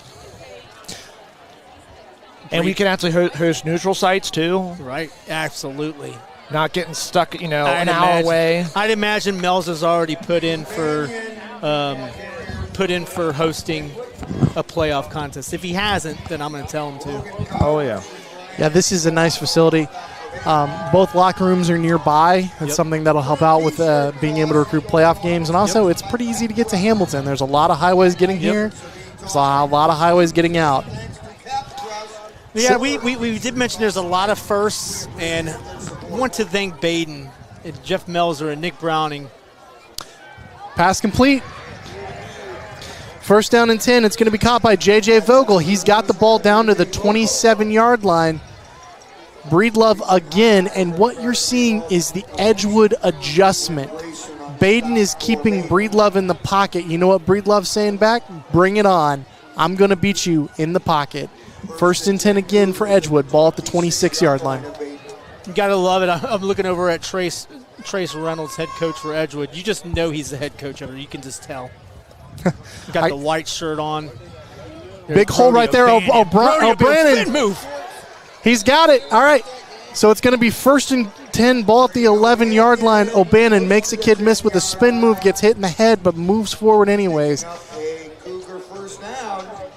All right, this is a must-score drive. I'm going to call it right now. You've got to score. You can't kick a field goal here because that's still going to be a two-possession game. So you got to punch this one in. So once Badin gets the ball, we know they're going to be burning that clock as much as they can every single possession. Going to the 4-minute offense here. Badin bringing some more beef on. That's number 61. That's Pete Pendergast. O'Bannon in motion. They're going to run a draw here. Ooh. Not who you want to see, but it's a kid we've called a number of times here in the second half, Trent Owens. That was Alex Pate, sorry. It was Alex Pate? They got nothing. They just hit a wall. Yeah, it was. Stopped. The Alex Pate wall. Yeah, they sent O'Bannon, the running back, in motion and called a quarterback draw, and Badin said, I'm here, let me tackle you. Got hit by a herd of Rams. Speaking of Rams, shouldn't there be a second type of Ram in this game? Yeah, do they have the Ram mascot here today? I saw him earlier. Okay, he is around. Probably over near the student section, I'd assume. Carter Breedlove. He's gotten, Yeah, it was almost like you saw the deer in headlight look, and you can see it from here, and he's just like, all right, I'm going to concede. Sacked on the play there by the Badin defense, and what it is the defensive ends are not actually rushing the quarterback. They're just containing him, and they're running a 5-man front where there's 3 D linemen that are just sitting there. Hit me. And Breedlove's not able to work his magic. He's got to be in the pocket. He's beaten them on this drive in the pocket, but he's got to also be able to beat him here in the red zone too.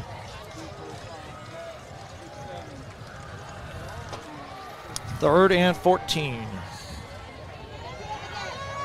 Breedlove Intercept. Oh, so close. Oh, and that's your boy. Almost intercepted That was there. your boy, Trent Owen. Owens had his hands on it. I'm telling you, it felt like, oh, man, it's like when you're on a diet and you see a Twinkie. You just want to grab it and eat it. But, man, he just couldn't get his hands on it. Listen, that's a defensive, linebacker's dream. Is just snag that ball right out of the air from 5 feet away. That's a thing of beauty, right? That's athleticism. It is, yeah. But here we go. 4th and 14 here. Edgewood needs it.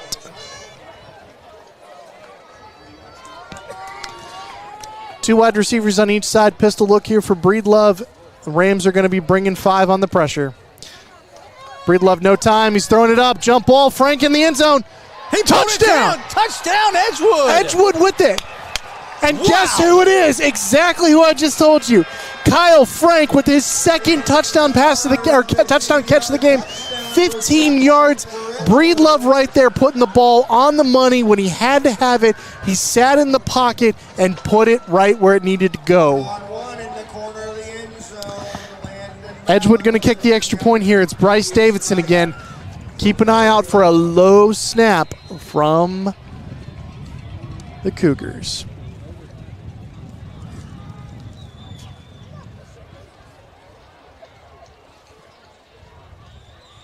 The quietest Snap is extra good. point I've ever. Jesus.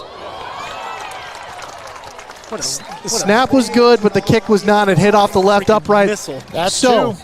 here's the thing, though. Badin now 24, Edgewood 18. Is that in Edgewood's head where if they get the stop, get the score, can they trust this kid to make an extra point to win it?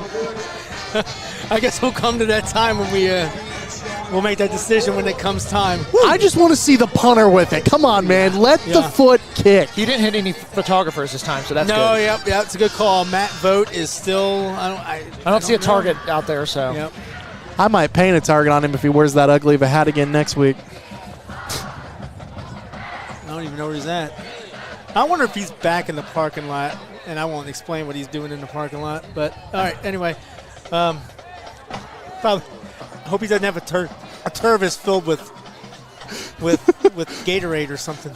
Yeah, I bet it's Gator. All right, anyways, 24-18, 9:14 left. Badin going to go into 4-minute offense mode. They've not been stopped. They did have to kick a field goal, but the tight ends and the fullbacks, Badin's playing old school football.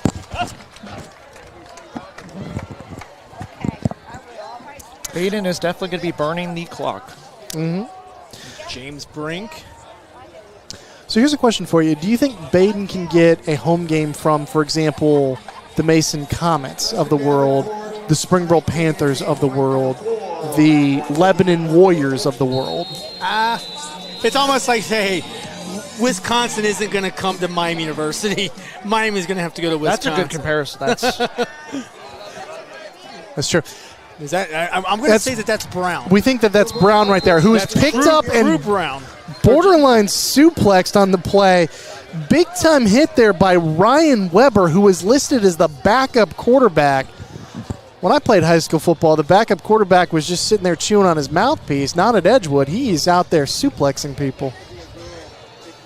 I'm glad to see a good tight game like this first game here. Have a good game, one that we'll remember for years. This is already a game that we'll remember for a long time, but make it even more memorable.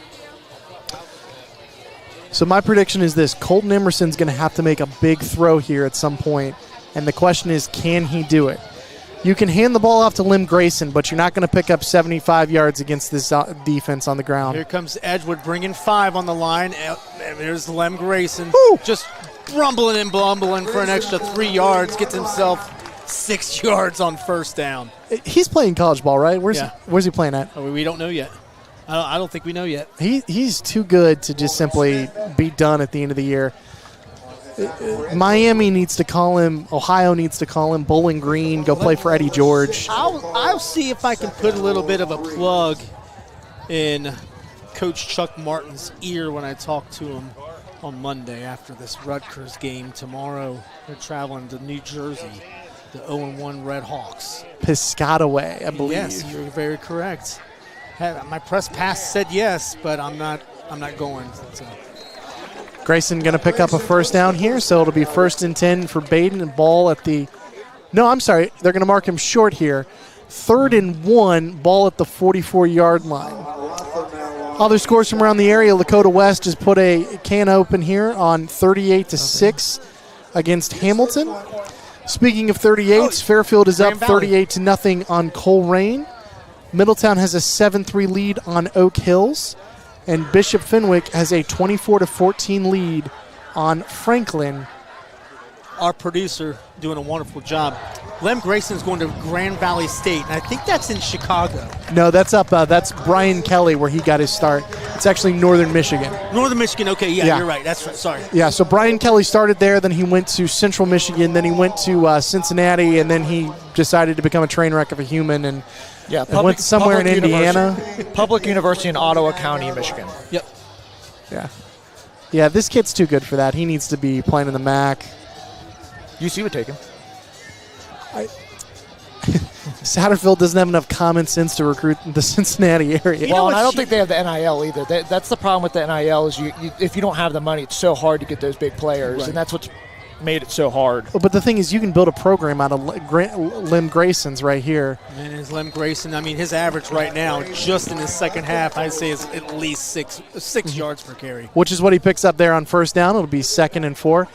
The thing is, Edgewood's got to load the box here. Like, just put 9-10 guys up, play man-to-man coverage on the outside, and say, hey, Colton Emerson, beat me. Yep. And instead, they're saying, hey, Lem Grayson beat me. And this is something that Badin is comfortable with. This is something that Coach Yorty is comfortable with. This follows the Badin script. You see, you're continually seeing Edgewood go with the 4-man front. Badin's changed theirs and made sure that they've got 5 on that front line, which kind of seems to be the difference here in these final 2 quarters. Edgewood coming out 8 in the box, but Grayson's going to go out. He's out to the outside and loose. Cuts it upfield. He's out down to about the 20-yard line. And it looks like unless there's a penalty, Badin's going to just put this ball in the end zone because Edgewood will not come up and load the box. I tell you what, this is Lem Grayson's half, and I tell you that much. It is. He didn't get a lot of carries in the first half. They were feeding that was all even. Evan, Even, Chase Even, the sophomore number 20. But Lem Grayson is just taking over this game as we hit halfway through this 4th quarter. 5:58 now left. So I don't know if this is by design. I guess maybe I'll ask Yorty after this, but we haven't really seen even at all this half. Is it say, hey, this is our second half strategy? Lem Grayson it is. Grayson handoff. He's going to make a guy miss. Oh, they hold him to about 2 yards that time. All right, now if you're Edgewood, got to start worrying. Do you start worrying about time? Right. Do you start worrying about the timeouts? Both teams do have both timeouts, but you are under 5. We're just about under 5 minutes. That's gone fast. It has. Because 2 plays ago I said we just crossed over 6 minutes. Now we're about to cross over 5 minutes here. Tick, tick, tick. And like we said, this is Yorty's script. Run the ball, protect the ball, win the game. Badin loves running out that clock. Mm-hmm. I've seen that a lot the last few years. You know who Badin has in their backfield right now? Evan. Even, yeah. Man in motion here. Even going to take a handoff off to the left side, and he's got a first down. Actually, he's going to be just short. He's going to be about a yard short. It'll be 3rd and 1. All right, number 1's coming back in, and that's Lem Grayson. And out goes Chase Even. I wonder where this ball is going to go to. I'll bet you Skyline Chili it's going to be Grayson. Hey, but you know what? I wouldn't be surprised if Yorty says, let's throw a 4-minute, 20-second play-action pass in the corner of the end zone. If Yorty calls a pass right here, I still can counts as going to Grayson if it's play action. Right. I think they'll try to get the first down, then try to go for the touchdown. There we go. Yeah. Grayson's got the first down, though, so the clock is going to continue to go. So it will stop here as they reset the chains. 4 minutes and 5 seconds left. It's going to be 1st and goal, ball at the 9-yard line.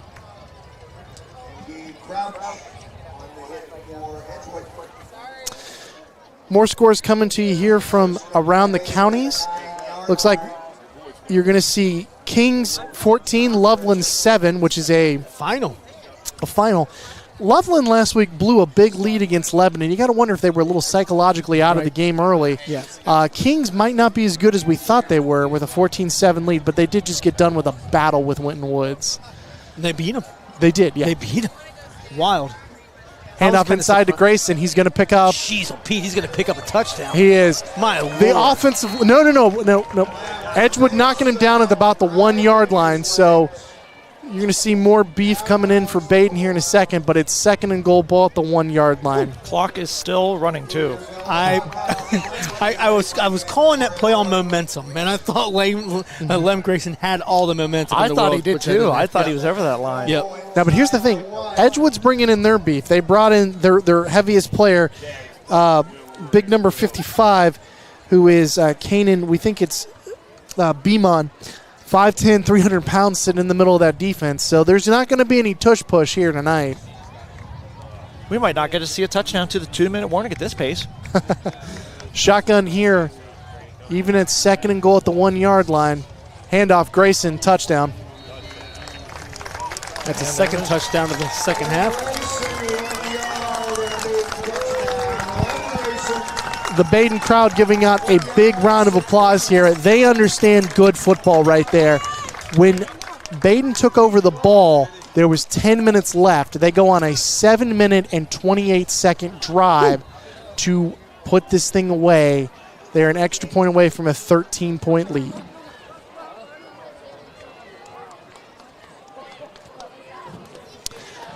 An update on the Fenwick-Franklin game. The Wildcats hit a field goal to make it 24-17. Chipping away at it there. Lakota West still plugging away against Hamilton. That's 38-6 with about a minute left. That's a running clock, I'd imagine. It is. 2-point conversion here is good as I like the call. Yeah, pass play running off here to James Brink. So that's the first time we've called Brink's number all night. 32-18 after a Lim Grayson touch, or not Lim Grayson. After Colt Emerson with the touchdown, or with the 2-point conversion. Ross 28, Northwest 21. Not a bad game there. I would say it's an old school SWAC rivalry showcase there. That's probably still part of the SWAC schedule that they've got there that hasn't really shifted yet solely to the Southwestern Buckeye League. Elder 21, Springboro 7. That's in the fourth quarter. Carlisle 36, Bethel Bees 19. We've got Wyoming and Monroe trying to make this a game in the fourth quarter, 34-27. And Wyoming's always a Cincinnati powerhouse. Just stellar. Madison looking for their first win. They've got Blanchester in the fourth quarter, 32-15. I picked Blanchester to win that one, so looks like that's going to bite me in the rear end. How about the Lakota East Mason game? Do we have an update on that? Talawan has a 38-20 lead on the Eaton Eagles.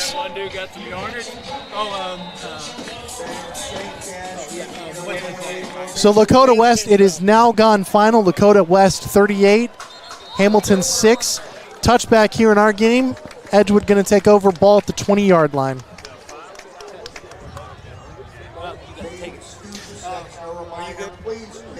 I'm good, yeah. So here comes Edgewood. 2 minutes and 32 seconds left. They're kind of in Hail Mary mode. Quarterback Carter Breedlove did get some things going there, and he had a really nice touchdown pass in his last possession.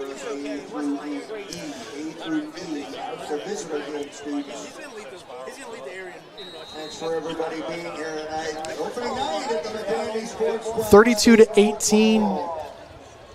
Ball at the 20-yard line. Here comes Edgewood. They've got a tight end out there, 2 wide receivers to the right, wide receiver to the left. Breedlove going to roll out to the right. Badin's got it covered. Breedlove going to throw the ball away out of bounds. And that's just been the second half adjustment. You already told the DNs, just go up the field. You're not rushing him. You're just keeping him from making that superstar play. Yeah, I got to commend Badin on not entirely a crazy second half adjustment, but look, Edgewood was giving them a run, okay? And it was Badin to make sure that they would be able to just be like, all right, well, we've got to just continue to do what we're doing. Yep. And just not make mistakes. And this has been a mistakeless game in the second half for Badin. Breedlove stepping up in the pocket. Breedlove, he's got a ball. He's got Frank. Frank might have 3. Frank is out to the 30. Stiff arm. He's out to the 20. He's loose down to the 10-yard line. And if I'm actually Trace, I might call timeout here. 2nd and 14. Onside kicks are a thing in high school football. This isn't like the NFL where they run at each other 10 yards out. These are real special teams plays. 1st and goal at the 9. This puppy's not over. Don't hang up on us yet. Hey, do you spike it to stop the clock? No, you just run your offense here. All right. I mean, you're ticking. Clock's a-ticking. Breedlove rolling to the right, coming back, needing an option, and you're going to have an intentional grounding right here. Oh, you might want to take the camera and look at Yordi right here. He's giving the official the business. Yeah, Yordi is not happy. Has this been the maddest you've seen Yordi tonight? I mean, the offensive lineman that got chewed out for that was worse, but he's not too happy there. Well, I want to thank you guys who were tuning into the Lakota West at Hamilton game. I'm Chris Vogt alongside Dan Conway and our right-hand producer, Luke Jensen. And thank you for tuning in. We've got Badin on top of Edgewood, 32-18, and Edgewood driving. So, like we said, don't hang up on us here. We understand the Chiefs-Chargers game's going on. It's 10-3 Chargers. Carter Breedlove gets the shotgun, throws it across the middle, and that's going to be a defensive play for Lem Grayson. I think that was good enough to not call. Yeah, I know. You were looking for it. Yeah. You were looking for it. So 3rd and goal here at the 9-yard line. It's obviously 4-down territory. It's kitchen sink territory at this time. Breedlove's got to continue to prove he can beat him from in the pocket, and it would be really nice if somebody besides number 8, Kyle Frank, would make a play here. All right, so keep an eye on number 6 for Edgewood down at the bottom here. Landon Ballard going one-on-one with Lem Grayson. Look at that battle. Some tells me it's going to be a slant inside. Here it comes. Yep. He's getting a lot of it. There it is. Frankie, nothing going, and that was tipped away. Yeah. Good job by Badin. Just not do anything stupid. Just get the ball and make it hit the ground. Something else is it's 1 minute and 44 seconds left here. Edgewood's got all 3 timeouts left. If they can punch this in here, because the last touchdown was on 4th down and 14.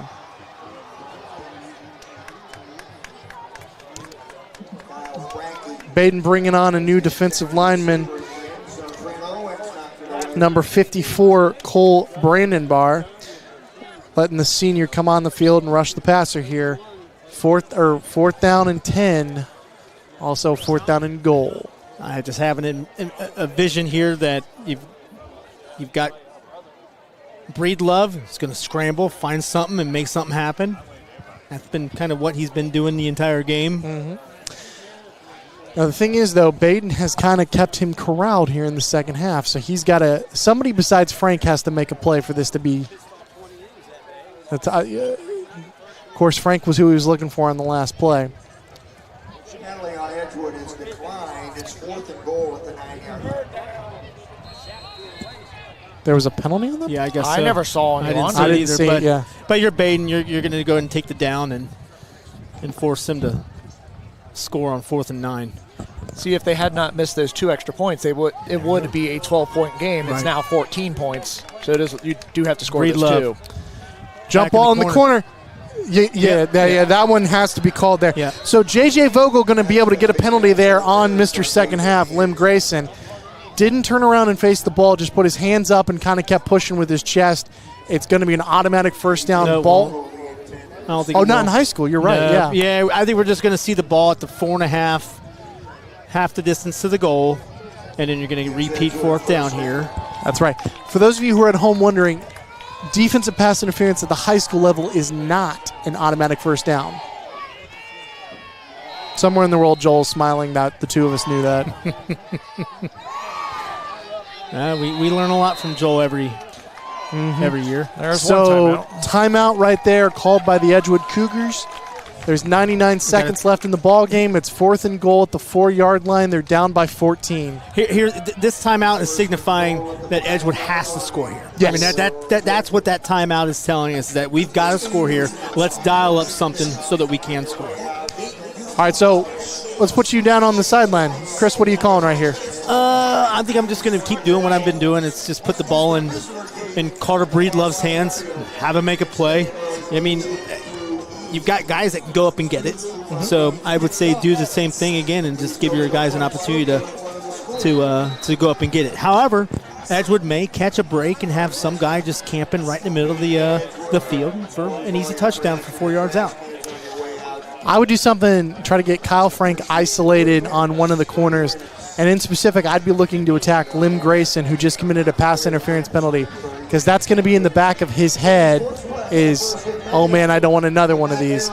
Also, they're going to be looking at, and I talked to Coach before the game, J.J. Vogel is their big play wide receiver. Vogel's out on the far left. Frank is in the backfield playing tight end / fullback. Carter Breedlove scrambling for his life like he's doing, and he's sacked. He's sacked. And guess who it is? It's number 33 right there, Owens. The senior captain making the big stop to finish this off tonight. Crowd showing their appreciation right now. Yeah, that was the exclamation mark on a Badin defense that will I say that I'm surprised that Edgewood put up 18 points against Badin? No. But Badin's like, we're not going to let Edgewood make it easy. No. I'll tell you this, though. Breedlove, he needed a half second more because he had Frank open in the back of the end zone. I mean, there was some hope there. It's just... You almost kind of get tunnel vision when you've got a gang of green coming at you. Yes. I mean, I would too, you know. This kid's been composed all night. Here comes Grayson. Grayson just ripping through there. Yeah, he's running angry. Uh-oh, that's a flag. Yeah, number 57 tried to kick him and maybe Kanan. Yeah, Kanan was trying to trip him. Yeah. He knows better. They're all right. going to decline it. I mean, that was already a 40-yard gain, 35-yard gain. There's also going to be a flag back in the backfield, so this should be offsetting, and they'll redo it.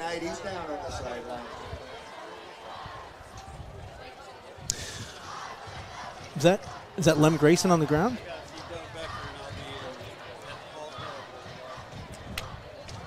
I'm wondering if Lem Grayson is on the ground because of that kick. Oh, I didn't see him. No, he's down there. I think that's one. Yeah, that's Lem. number 1, yeah. I didn't see him go down Looks initially. like it's a cramp, though. It looks like it's a cramp, so we're good. It's just coincidentally the same play. I mean, they have been been playing all game, so I mean, at this point, right, he has been. And at least it's not like the Hamilton game where they were going down constantly, which I've never seen so many players go down, and it wasn't hot. Yeah. But it also was a tough start to this. Right. You know, that's like the Bengals going to the Browns. It's just a tough way to start your regular season. It is.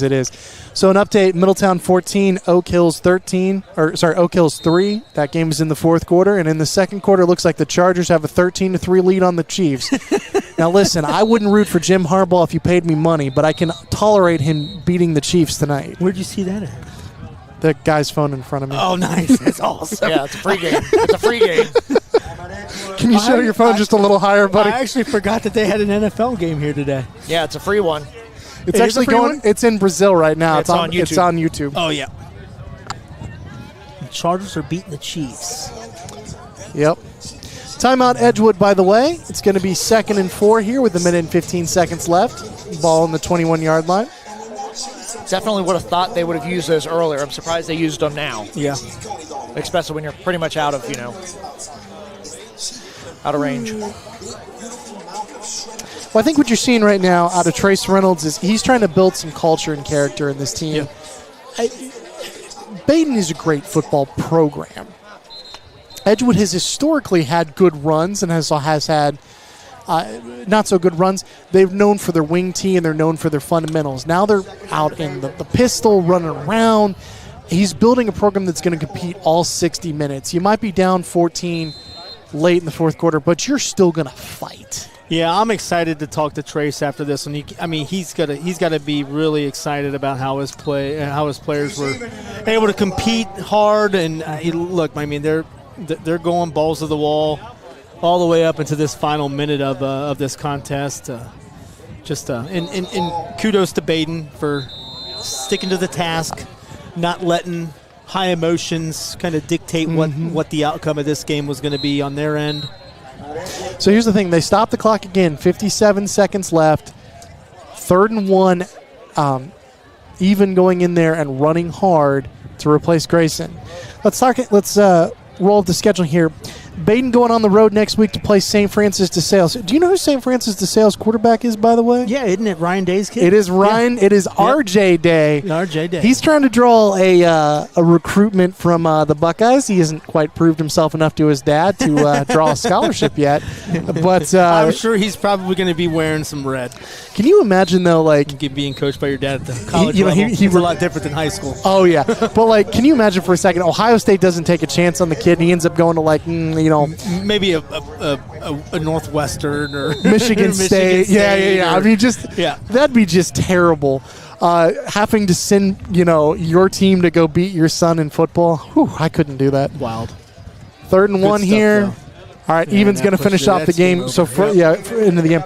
So, after they play DeSales, you've got Bishop Hartley, CJ, Fenwick, Carroll, Alter, and then they end the season at home against McNick. Is this a Badin team that can run the schedule, go 10-0? Gosh, you know what? I tell you what, we've talked to Nick Yorty each of the last 2 seasons after that state run, 3 years ago. Yeah. And he's kind of he doesn't want to say it. He's like, I don't know what team we have. And that was kind of the same vibe that we got from him going into this season. And I tell you what, when you've got a good defense, anything can go. And that's what Badin is hanging their hat on right now. So let's talk Edgewood here. They're at Fenwick next week. Very winnable game. For sure. Chaminade, winnable game. Yep. Then Bellbrook might be a test. I think Bellbrook's always got that pound and ground style. Ross is going to be another test. Yeah, Valley View as well. And then they're at Franklin and home against Monroe. Hey. The Hornets can see sting 500. you. The Hornets can sting you. This is an Edgewood team. They have the ability to win a couple playoff games. They've got the quarterback for it. Their defense is nasty enough. And they walked into a hellhole. I mean, something that was – there are very few teams that are going to come in here, give up an opening drive touchdown, and then fight back and make it a game in the fourth quarter. I 100% agree with you. Kudos and credit to Trace Reynolds and the Edgewood Cougars for coming in here. They didn't rain on Badin's new stadium parade. No upsets. But they ended up playing probably the way that Trace expected them to play, and that's just hard. Let it all out there. Badin side, kudos to Badin for leaving the task at hand, and they're going to walk away 3-0. Something that's impressing me right now, a couple of Edgewood players have gone over to a very injured Lim Grayson and shaken his hand and told him good game. I'll tell you what, Trey Stevens, he might not have a winner on the field, but he's got a winner in that locker room with those young men, going over and congratulating the best player on Badin's team and saying, hey, hope you're better soon. Classy move. Dan, I appreciate you jumping on board, and Luke, appreciate you allowing us to tag along and enjoy this contest, a monumental event. There's Mr. Gregorius, and just an all-around fun night, and 3-0 Badin Rams, a very deceiving 0-3 Edgewood. Let's just say that. As morbid as this is to say, they are the best 0-3 team in the state right now. I have no doubts about that. Not that I would want to wear that moniker. Feels like we're getting some rain here, and we are getting a little rain here. And we're going to close up shop. Thanks a lot for tuning in over at TV Hamilton. We appreciate it, and we're going to sign off. Chris Vogt, Dan Conway, and Luke Jensen. Have a great night. Edgewood 18.